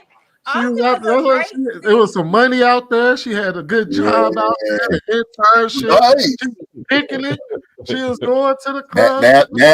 Now she got a little age behind her, a little wisdom, a little experience. And Houston's not the city for you. I know what's going on. It helped me grow as a woman. Like, I needed this city. It really helped me grow and develop who I was as a woman. So now, let me tell you what helped you do. It helped you have a good time. It helped you make a little money, but it helped you find that soulmate you looking for. That's what it didn't help you. And that's the most important thing. It is. That should be one of your most important things you was looking for. But I had to learn that as I grew, right? When I was 21, I wasn't thinking about no soulmate, right? Right. I was thinking about, shit, I got this degree. I need to make it be I need to get the return of my investment. That's what I was thinking about. And then I didn't have a social life in St. Louis because it's St. Louis. So I needed to dirty as hell. Yeah, it's fucking St. Louis. We ain't got shit 30 Chinaman. My question is, so you went down there for your master's, right? You went down there for your master's, right? No, I did it. This is in my I ain't got no damn master's for the bachelor's degree. And then I did cancer research at MD Anderson. So I really was passionate about that. That was nice. There wasn't no guys in your classroom. Nobody. They wasn't. You know what I mean? The classroom on the internship. There wasn't no. No, I do. How many black men do you know that's doing pre-med? Who doing pre-med internships? It's not a lot. Would you be interested in dating outside your race? I said men in general. No. Would you be interested in dating you a good Mexican man? Calm that down, Hank. Hey, I'm just saying. But now it sounds like Jay's trying to put his bead in. I'm gonna stand down. Somebody asked me that, and I'm like, because it's this white man that keep trying to take me out on a date, right? I have a question for you. How many black people? I think he was telling a story. Go ahead. It's this white man named Justin that keeps trying to ask me out on a date. He been trying for 5 years now. He's persistent, man. Yes. That's what you call. You need a man who's dedicated. If you want to get married, you might need. Yeah, he want to get married. He want to have a family. He like, whoa, like he actually is a nice man. Like he actually nice. I seen his grandparents, his family. You know, white people, they be telling all their business. He done told me his whole life story. Send me pictures, all this. I don't know. Hold on, stop me out. Hold on, wait a minute. You mean to tell me? He even shared his credit score. If she is married, then she might need to go ahead and go on that date because so why all the Y'all time. need to let her finish. Let her tell her story. I don't want to get married. Let's just tell saying. your story. Tell your story. Hold on. Hold on. Let her finish. Let her finish. Tell her story. Let her tell a story. And so recently he messaged me and he was like, well, Mila, I see that you still single. I guess I'll just wait another 5 years and you will finally go on a date. Wait, so what? Why won't you go on a date with him? Are you not attracted to him? What You met him Honestly, online. I think it's because he white. I just have never myself. Because one, I'm already lighter complexion and I really want some brown skin babies. And I just never envisioned myself dating a white man. Now maybe a Hispanic or like an Indian or maybe, an Arabic. But just a pure white man, I just have never. And he cool. He kind of remind me of like a Bernie Sanders type of white man. So Bernie Daddy. This sounds like a goddamn sugar. You met him online? I mean, wait. You met him in person? Bernie Sanders? That man is like 70, 80 years old. A young spirited one. I think he's like 40. I think he's 40. Okay. Wait a minute, but you that's right around your age range right there. Hold on. See, hold on. Let me say this real fast. This is part of the problem now. You have to look here. You was complaining about what options in the city, but you probably really shouldn't be complaining because you have an option. Oh, he don't live in Houston. I should have said that he don't live in Houston. Okay. So you know him from online? How'd you meet him? Online? Where's he living? Yeah, online. Okay. Check his criminal background first. Well, I'm not dating a man. He's just my little friend that talks to me every day when I'm bored. Does he send money? No. Boy, you friends on the shit out of that man, boy. That man got every quality. He said he okay with just being my friend. He said he just enjoys my energy. That he'll just he really ain't. He really ain't. He really ain't. Look, that man has every quality you were looking for in a man. The only difference is he's a pale face. And I'm not attracted to him. Nope. That matters. That's very important. I got a question. Okay. We can't negate that. You mean to tell me the only person that ever messages you and sends you pictures about their life or their family and share how they love their family and whatnot is a 42-year-old white man? The only one in the entire goddamn country is a 42-year-old white man. Yes, everybody, Weenie man. Bullshit. No, I didn't say the only man that messaged me in life, but the only man that like has sat down for years and like be sharing pictures. And the thing is, I don't ask for the shit. It's unrequested. He's just like, yeah, I'm hanging out with my grandparents today. He sends me pictures with his grandparents. Like, look. Is that a turn off for you? No, it's not a turn on. It would just be nice that it was from someone that I was also mutually interested in that way. Right. I think you'll be getting some updated messages. If he was the same man, but he was black. I mean, same demeanor, same behavior, but he was black. Would that do it for you? And I was attracted to him, yes. Yeah, she would have been long. If you, I don't know. Are you not attracted to him because he's white? Is that why you're not attracted to him? No. I just don't think like no matter what race. That man reminds her of Bernie Sanders. Come on, okay. So be it. Look, there's some corny dudes, man. I mean, it is. But guess what? Them corny dudes could make. Look, if that man was consistent like he is, he's loyal. He's sharing. He's a family oriented type man. He's ready to get with you. But unfortunately, he's a white boy. And now, but you said he was an attractive white boy, I would have considered it. I would at least took him up on a date. So now beach Yeah, of the crumb. that's So now, right. so what it is, he's just not attractive. That's all. Not Right. because he's white. And He's he just white. not your. And he white. And he white. Well, you just Like said if he was attractive, well, you get with him. Which one if is he it? was if he was black and I wasn't attracted to him and he had those qualities, I would at least give him a date, right? Because I'm like, well, So I if he could was, maybe fall to so you find saying him if attractive. he was a handsome white boy, would you go on? Would you date him? If he was Justin Timberlake, If and he could, Like long for like No, my he wouldn't. kids, no, I just could not. Okay. That's fair. That's fair. I'm just trying to figure out how Want some Oh, brown bag. Yeah, that was amazing. real man. quick. Real quick. so Miller, quick question. So there are no other men shooting their shot in your DMs at the moment. There, Yeah. somebody coming through liking at least 5 pictures, at least 2 or 3, That's or what I'm more. saying. Like That that really live- makes Like sense. one single DM, or like, hey, No, I really nobody love that this picture lives of in you. Houston, Texas. Nobody that lives. Yeah, the white man don't live in Houston, Texas, and you brought his ass up. Well, no, because he asked me if I would date outside my race. That's how the white man came up. Shout out to the white man. I don't know, man. I'm What having a about- hard. what Miller, about the Miller, black Miller. dude that I shot gotta his be shot, but he honest stay in with St. Louis. I'm having a I hard was time dating believing a that guy in because St. Louis recently, actually. What happened with him?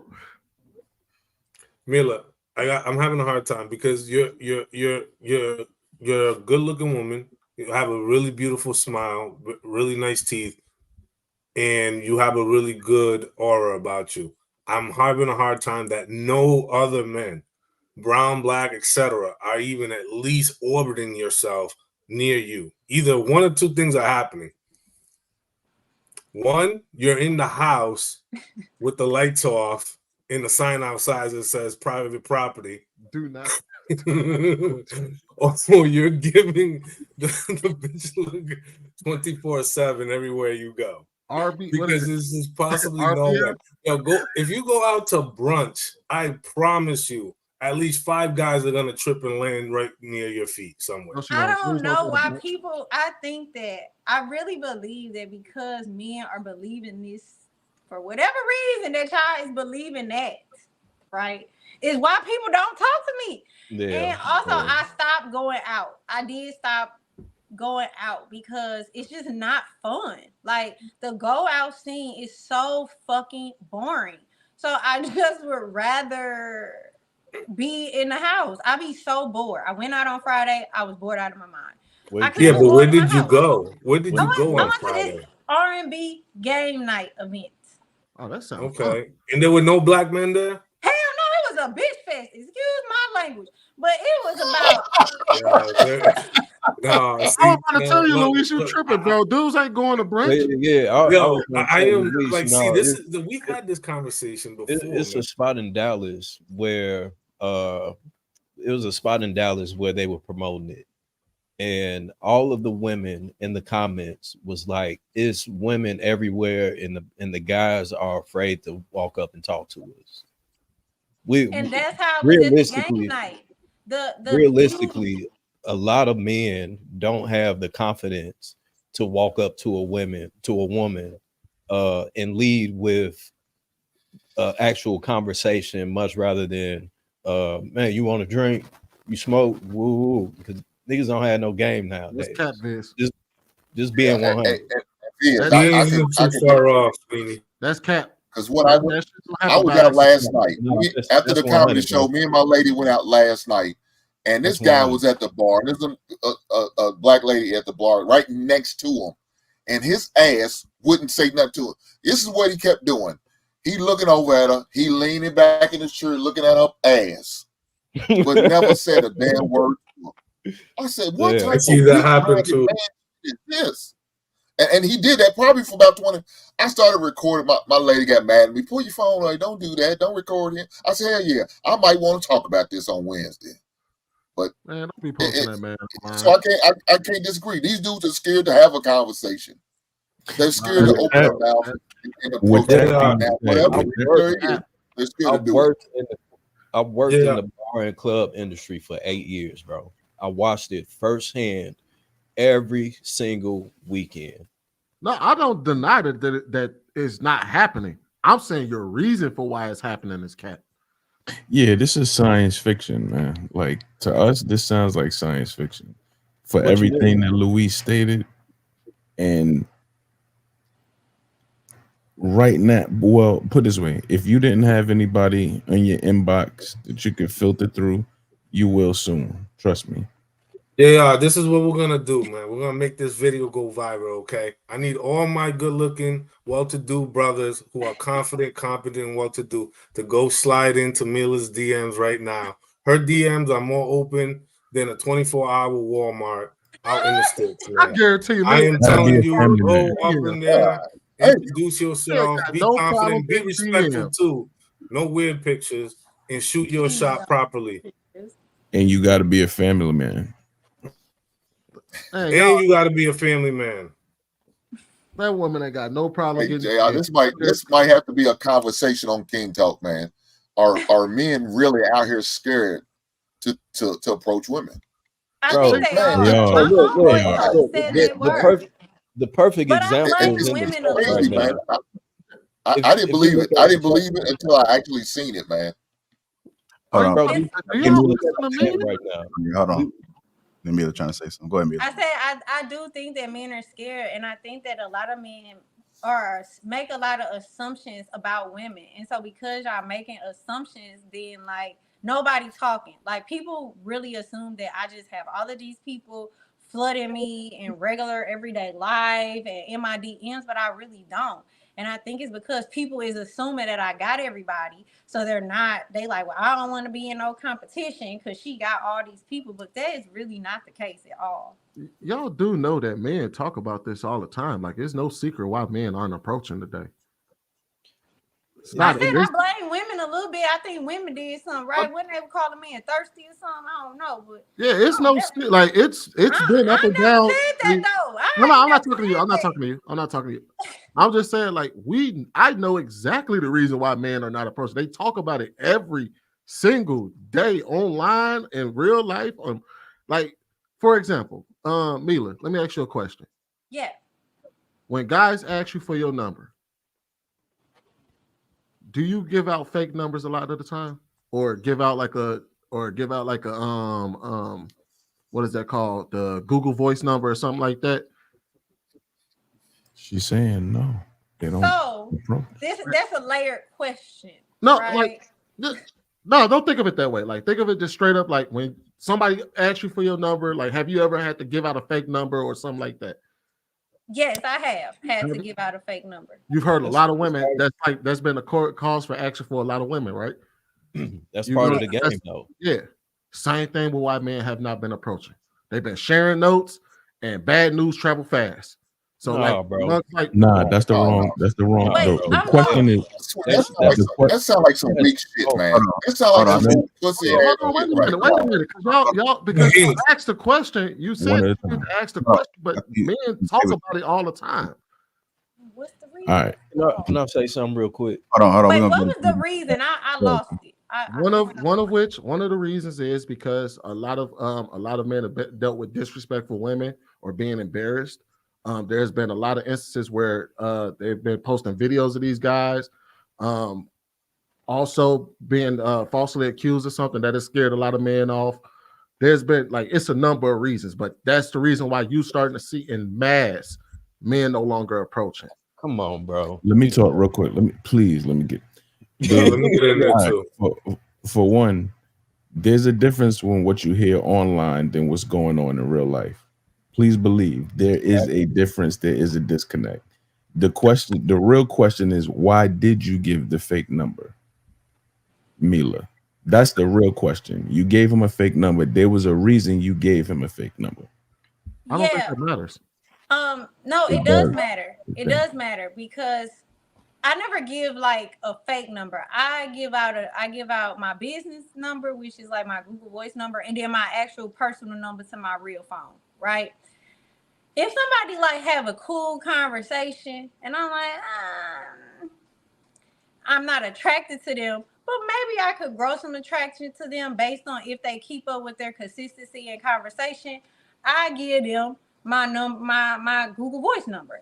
If it's somebody where I'm like, oh, okay, instant, like, oh, then you could get my real number because I already want to talk to you. So it's just based on like your approach, how serious I think you finna be. If I know we not finna really last long at all, and I'm just abiding your ego by you being able to say that you got my number, then I'm gonna give you my fake number because I know we not gonna stay in conversation. Like, why you need direct contact with me? You're gonna have complete access to me and not even use it appropriately. What? So, Yeah, Jeff, now, hold on. Let me say this real quick because I think that we as men are forgetting how the game is played. Women, if you shooting your shot, and if you approach a female and she not feeling you, it's going to be evident right off bat. Right off bat. Now, if she gives you a phony number, that's part of the game. That's been happening since I've been in the game. You know what I'm saying? I'm 37 since 17, 16, going to the teen clubs. If the broad not feeling, she gonna give you a phony number. That's part of the game. Well, I think if you extra aggressive. I think y'all or miss if you're extra aggressive. Now we're mentioning what women are sharing on social media, and most of the times the stuff that they're sharing is niggas talking to themselves for 2 years. So Biz, and you know what I'm saying? I think so it's one of those things of where if you're intimidated, the only reason a man wouldn't approach a female is if you feel intimidated by her. That's not true. That is true, bro. That's not true. Come on, man. That's not true. There's a lack of confidence. There is a bit of lack of confidence. Intimidation. So if you don't have the confidence to approach her, that's you feeling intimidated by this woman. So now if you walk up to her and you approach her, however it is that you approach women, or you gauge that you need to approach her, it may work, it may not work. That's part of the game. Well, so how is it that we're taking what is part of the game out of it and saying, oh, well, men not doing it because they got played? That happens. That's not the reason why. So I think y'all misunderstood the reason why I asked her the question. I asked why she gives out fake numbers.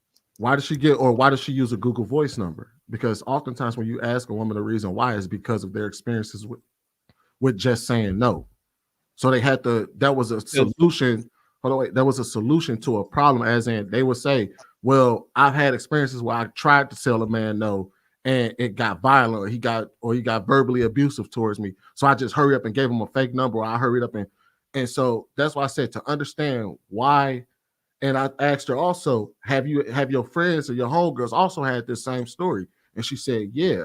I was like, well, to understand that is to also understand why you're seeing men in the mass adjust and not approach anymore, is because of those bad experiences, not because they get rejected.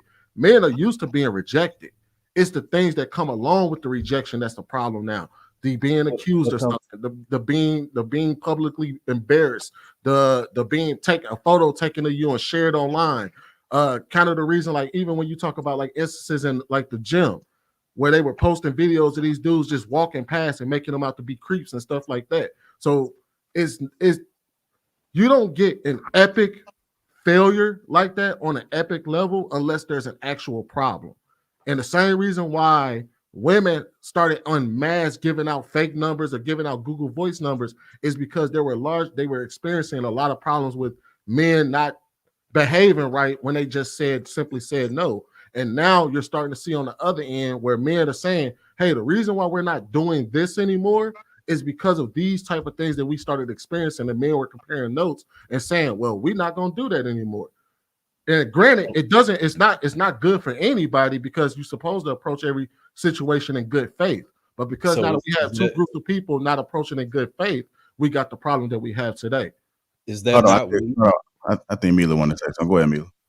I would just say, I personally ain't never seen no videos of this stuff, but also I'm not a man, so I don't know what y'all experience is, so I'm not going to invalidate it.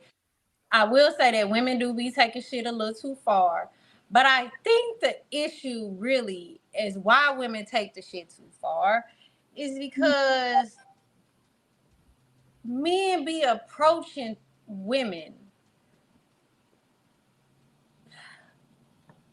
It's never the people that you will want to approach you approaching you, right? It's like the videos that I have seen one video, and it was like a person approaching a woman where it's like you really like you didn't have no chance. Now, should that woman have recorded that and took that to social media? No.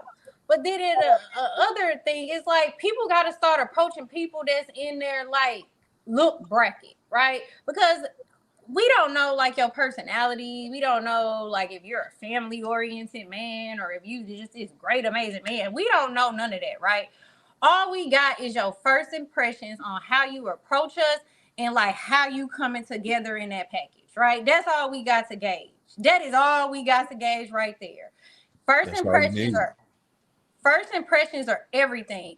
And that's applicable to like how you even get my attention, how you communicate with me, the conversation, what you leading with, how you dress, like your physical keptness, all of that, your smell, all of that is a part of my first observation of you. And I think that when men are approaching, in my experience, it be like you ain't even coming correctly in any regard. You not coming correct. So if you're not coming correct to me, I'm sure you probably ain't came correct with the other people that you might have been approaching. So it's like, as a man, I feel like, yes, it is a way that as a woman, you should receive that man. Because if the man is coming to you in a certain type of way, even if you're not interested for whatever that reason is, I think you should definitely be respectful in your decline. And even if I'm not, so I agree, but I think men gotta be like more aware of who they approaching and how they're approaching the women. I think that's the disconnect here. Let me say this real quick because this is crazy. The men in the chat calling this what she's saying at one point in time. That's the approach that pimps took.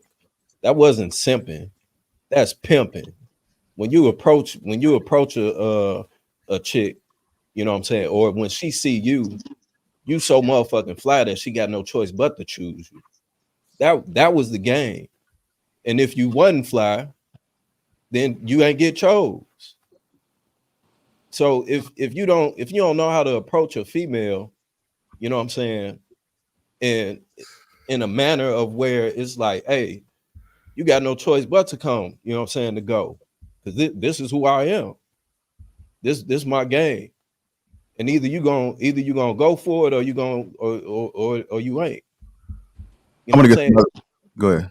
That's split tongue talking, bro. Hold on. Let me get Hink in there. Let me get some other perspectives in there because I know we just hearing like from two people as far as the guys. Hink, you want to chime in a little bit on this, man? How men are approaching women. Yeah, I mean, we just added a whole new subject that wasn't even on your list, JR, but hey, it's part of what happens on Lapeef-ing Sundays. It's a beautiful thing we got going. So be it. So let me say this. I don't believe in the excuses that I'm hearing. And Sweetie, you trying to come over here. I know the reason why I know. Those sound like lame ass excuses. Now, whatever reason they lame, Sweetie. So every man, these women just said no men are approaching. We know this without a shadow of a doubt that men at large are no longer approaching. And you're gonna say it's because I said he wanted to hear from other voices. God damn it, Sweetie. This is wild. Stop. I got you, man. I'm gonna give the mic back, and I know you want to get your voice back, and I'm gonna give it back to you. But look here, we need to stop making excuses. Like I said, what I sit there and watched last night. A guy was so scared. She's right next to this man, and you couldn't open up your goddamn mouth and say two words. I don't believe in making excuses for shit like this. Why are you scared to approach a woman? That's your daddy's fault. because your daddy should have told you and taught you how to talk to a woman. And if you didn't have a father, there was somebody in your neighborhood. Dude, we used to go to the mall, go to the skating rink, go to the movie theater, and we play games on who's going to get the most goddamn numbers. Please believe you me. There was times we got rejected. Come on, we man. didn't get what we want. We got the wrong number. I'm calling a Pizza Hut. And that wasn't my intention. My intention was to get a hold of her, and I'm calling the goddamn Pizza Hut. I have to accept, sweetie, calm down, brother. I got because you. Y'all saying it's about rejection. It's not about the rejection. When men talk about the reason why they don't approach, it's not about being rejected. Y'all keep saying, "Oh, you scared of rejection." No, it's yes, they are. No, they're not. That's the problem. Most of them are scared of rejection. Most of them are not aware of. Look here, man. Look here. Them dudes do stupid shit. No, sweetie. Them kids do dumb shit. Why would you put a fight that you had in school on video? How smart is that? They do dumb shit. They record shit. So you don't think the girls going to be doing the same silly shit right recording them while they get rejected? Yes, they are. But please believe you me. Please believe you me. It's going to happen. Move on. It's just a different form of rejection that they put it on. Okay, cool. No problem, bitch. Fuck you. Go about your business and move on to the next one. Dude, rejection is a part of the game. We had to learn it. That's how you build up that callous. That's how you build up your confidence when you was getting the right ones. And that's how you build up your callous when you got rejected. You accept it and you move on. We're used to that. We're going to get more no's than we're ever going to get yeses. That's a part of life. Man. Come on, it's man. always going to be a part of life. And for these young cats out here talking about they scared because they're getting turned down, and how they getting turned down because they're getting videotaped.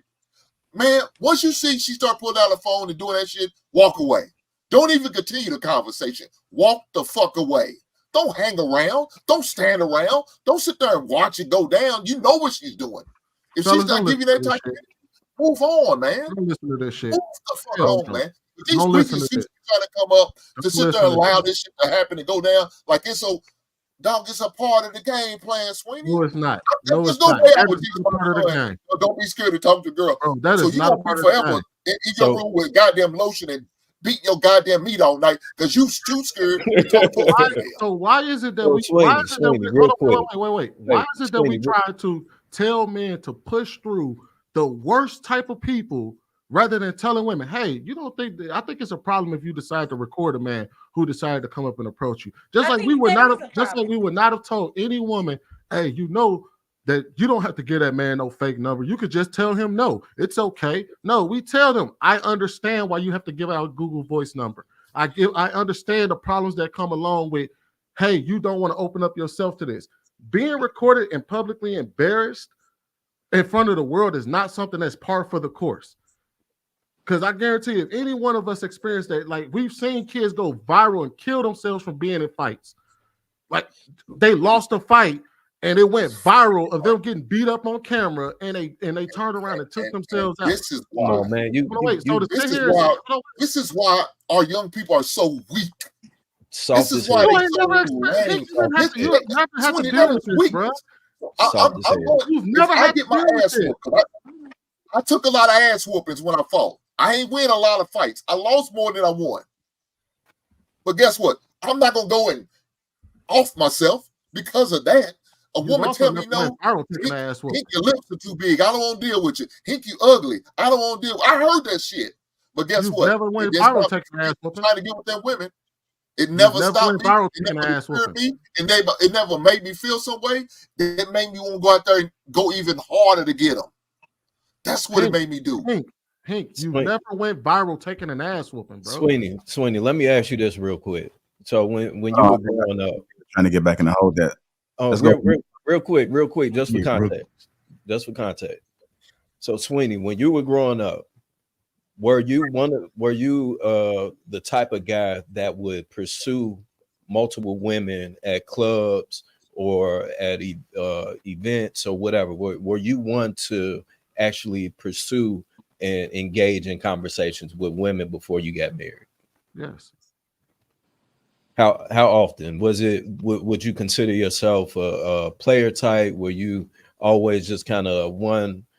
I wouldn't say I was a player. I wasn't batting 1,000 or but I never had a problem approaching women. No, I used to be able to. I approach if I like, I approach her. However, the point that I'm making isn't about taking rejection, because at that time, there also that element wasn't there.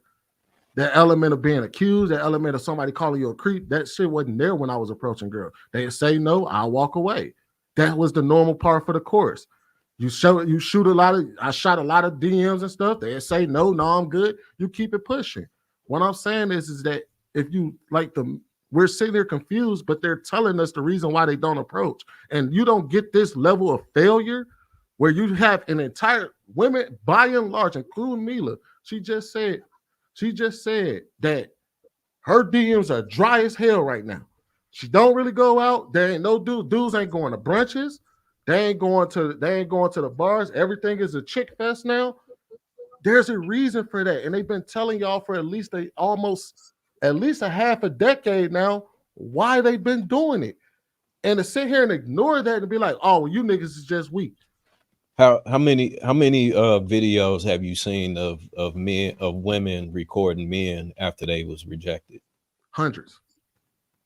Where? That's what you're looking for. YouTube, TikTok, Facebook, World Star.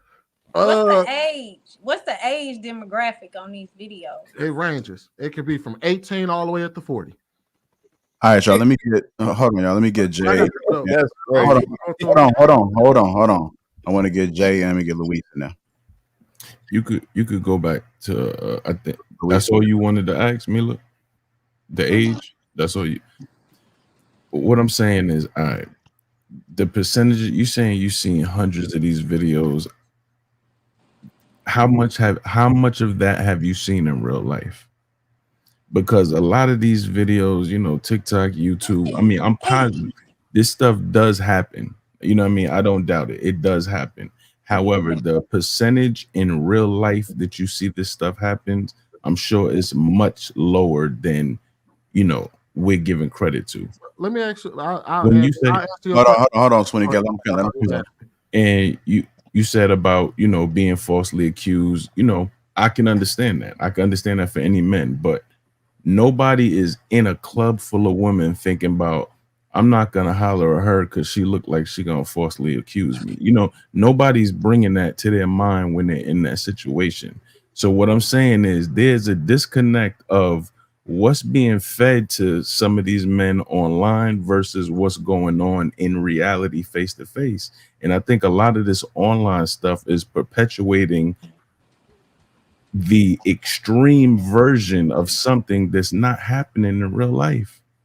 You know what I mean? Like I was at Walgreens yesterday and I saw this little cutie in front of me and I'm looking, I'm like, I'm not on it like that right now. I'm not, my hunger is not on it right now. Maybe when the weather warm up, I'll be a little more aggressive, but I was just looking and I was like, damn, I already had the line in my head, I seen she had a little heating pad in her arm, that she was purchasing. I owned that particular heating pad. Boom. That was the opening. You know what I mean? I'd come like, yo, you made a good purchase right there, or you about to make a good purchase. I own that. That just a conversation starter, and then boom, I could have took it wherever I wanted to. I already played that out in my head.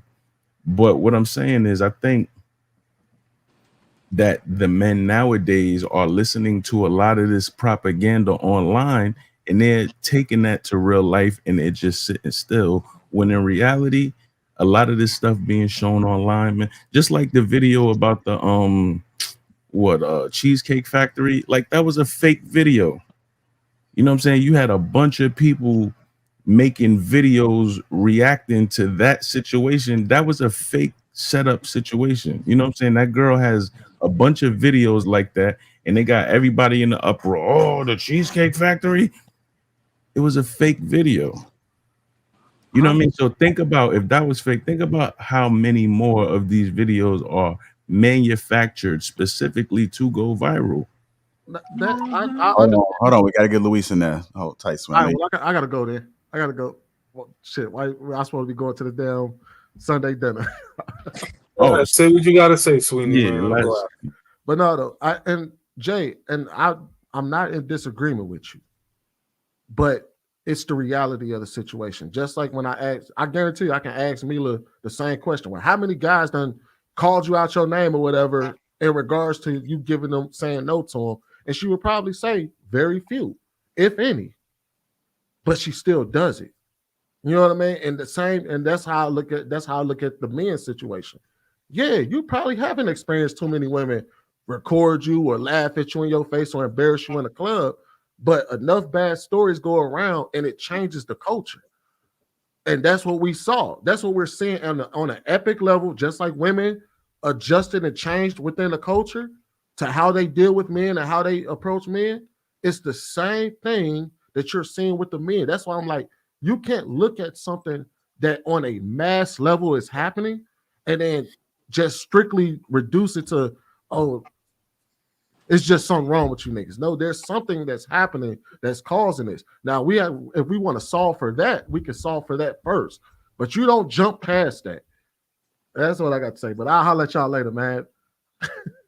All right, Winnie. Out of here, huh? Go ahead, Luis. Yeah, man. I think Jay was onto something, about the sort of the culture of creating fake scenarios and fake hypothetical reactions, right, off of clickbaits and views. I understand that, and I see that happening. But also, I've seen the other side and the other component where certain men have shot their shot and the woman has turned them down respectfully, and then they become aggressive and abrasive, right? I'll give you an example. The three girlfriends that were out to dinner in New York, and the guy was like, they were outside, they were, dressed nice, and the dude was just coming through. He was in like construction jeans and Timberland boots on, and he was trying to talk to him, and they kind of turned him down. He kept on going and going and going, didn't get the hint, and they started recording it because they felt uncomfortable.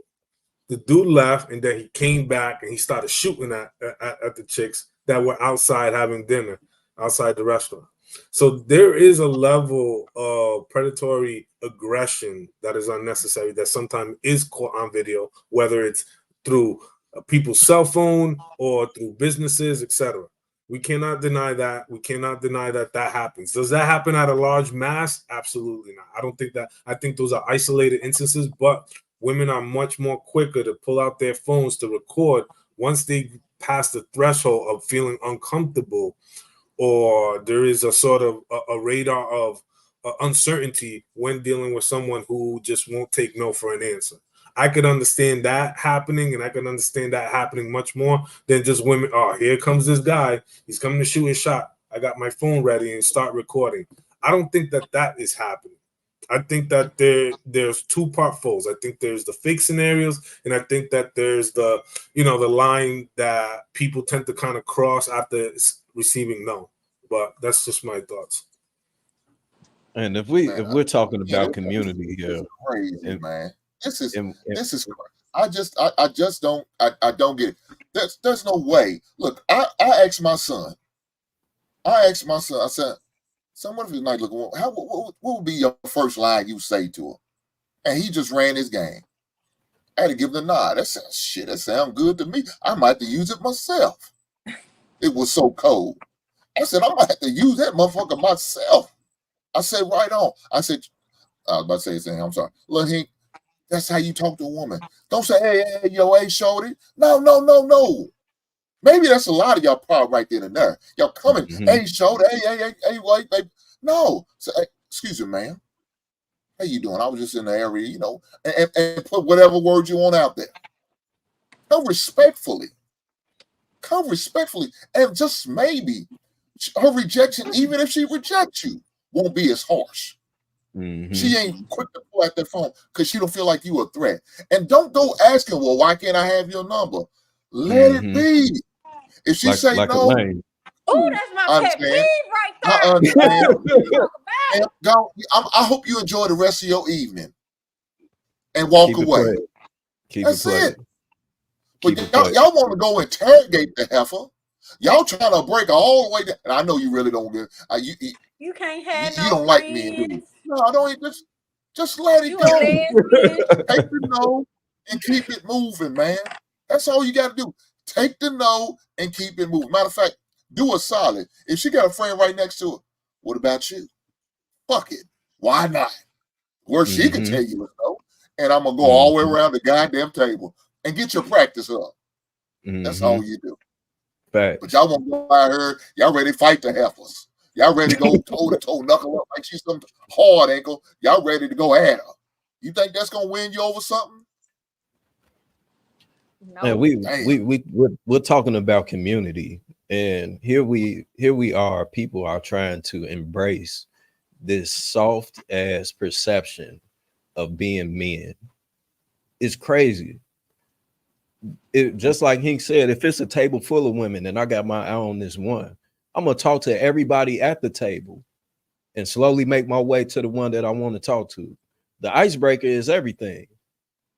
Even if the broad feel that you ugly, if you can make her laugh a couple times, you smell good, you look good, you in there. It's not hard. It's not hard. I don't care if I done seen a million videos of niggas getting turned down and embarrassed or whatever. If I'm out somewhere and I see something I like, I'm going after it.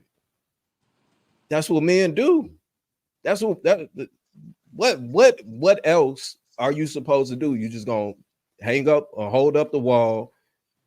Let women dance on women all night. I don't get that either. Come on, man. Come on, man. It's time Men to just sit and let women twerk on each other all night. Let's be honey here. It's time to step up, man.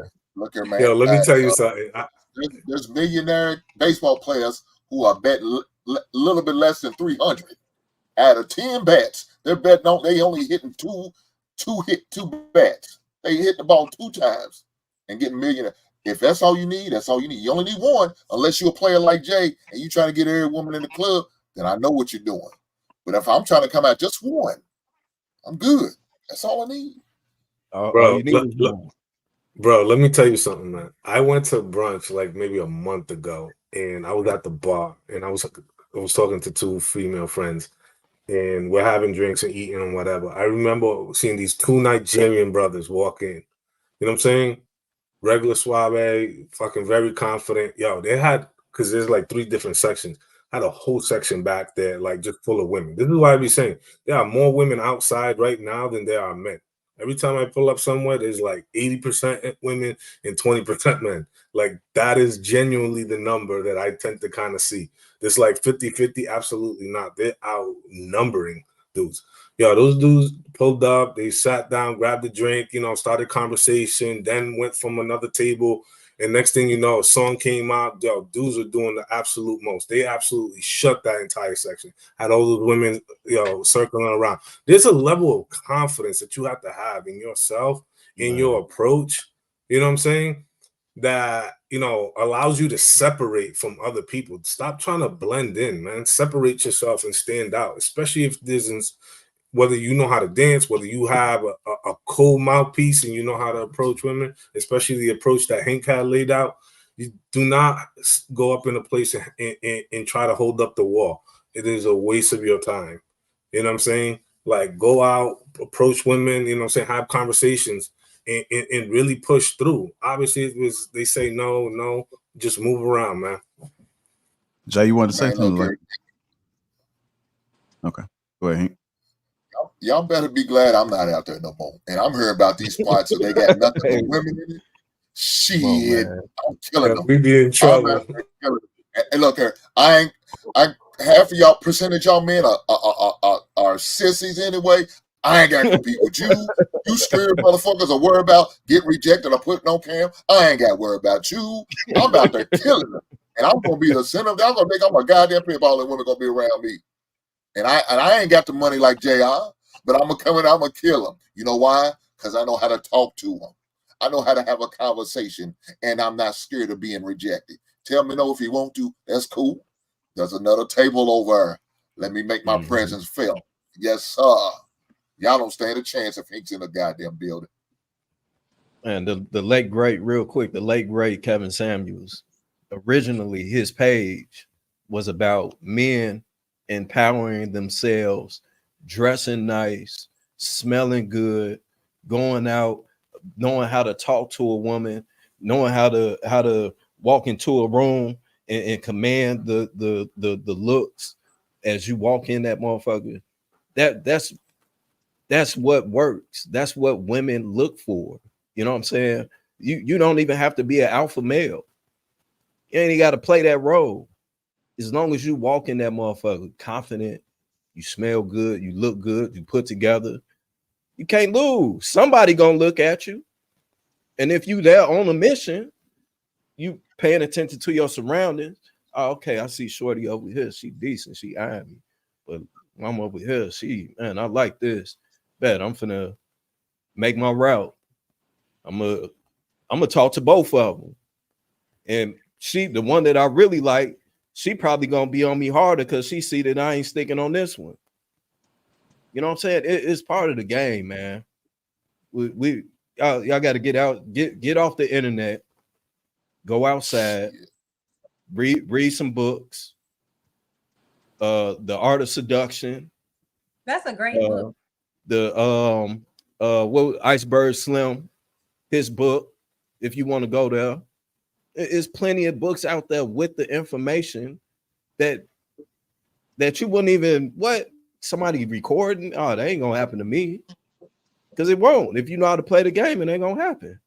So it's, man, come on, man. Men need to step back up, man. We not accepting this in 2024. Period. Walk the room, fella.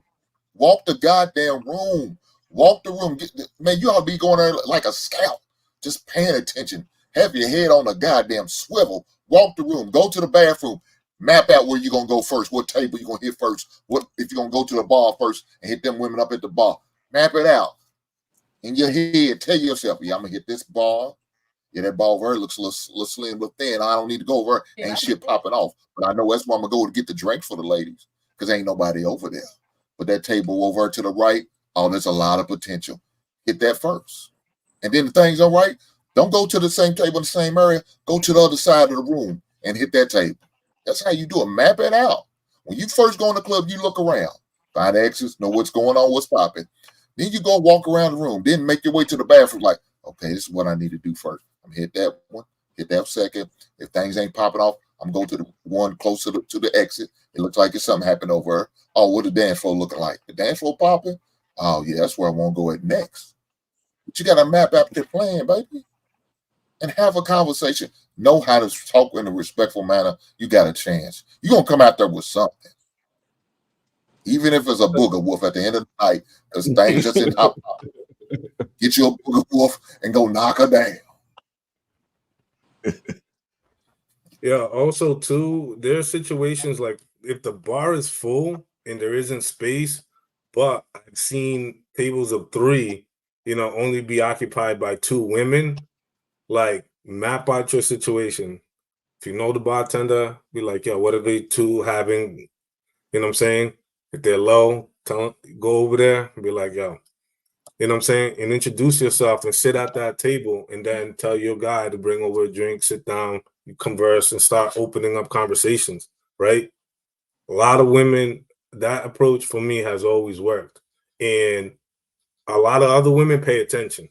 Now they're paying, like, who is this who just showed up and just pulled up at their table very confidently and got them drinks while I've been sitting here in this line and I can't even get attended, right? And sort of there is a bit of a je ne sais quoi that you have to develop that separates you. You know what I'm saying? And that's one approach. And then if they get up and leave or you move about, now other women like they're trying to come over a little bit closer to you, probably bump you a couple times and say, "Oh, excuse me," and you start conversation from there. But there's an entire map out situation. That don't just stay in one spot. Yeah, we got to go ahead and close out. Y'all know we're running over time. Also, keep in mind too, a lot of people can bag them, but they can't keep them.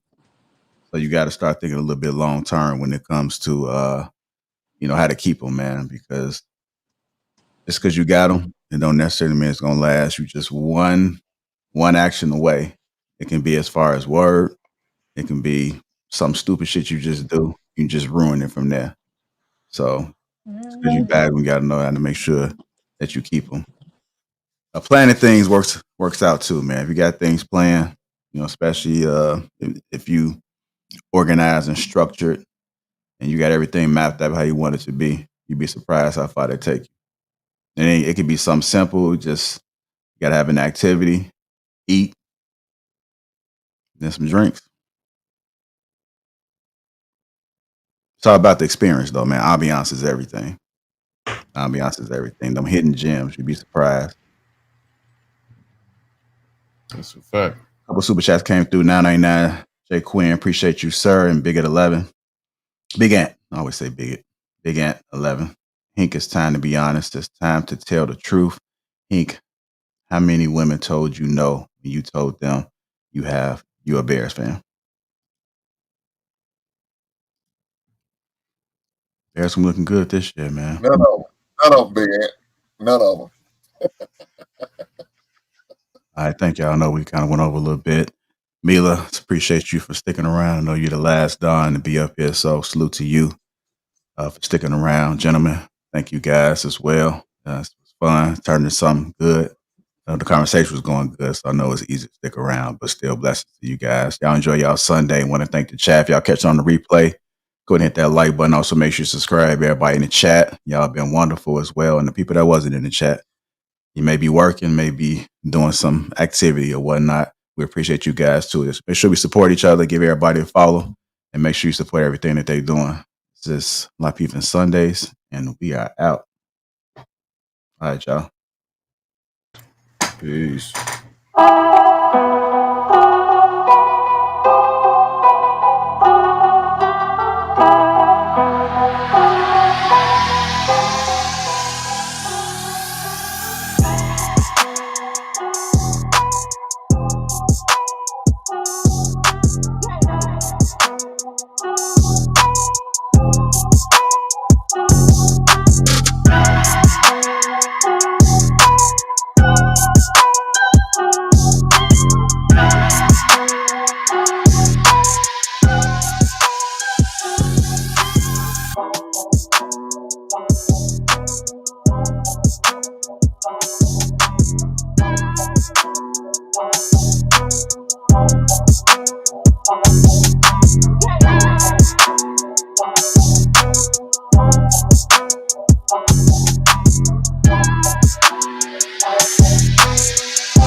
Flexing ain't discreet about it.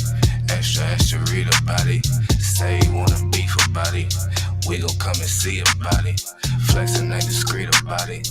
Extra, extra read about it. Say you wanna beef about it. Find out nothing sweet about it. Flexing ain't discreet about it. Extra, extra read about it.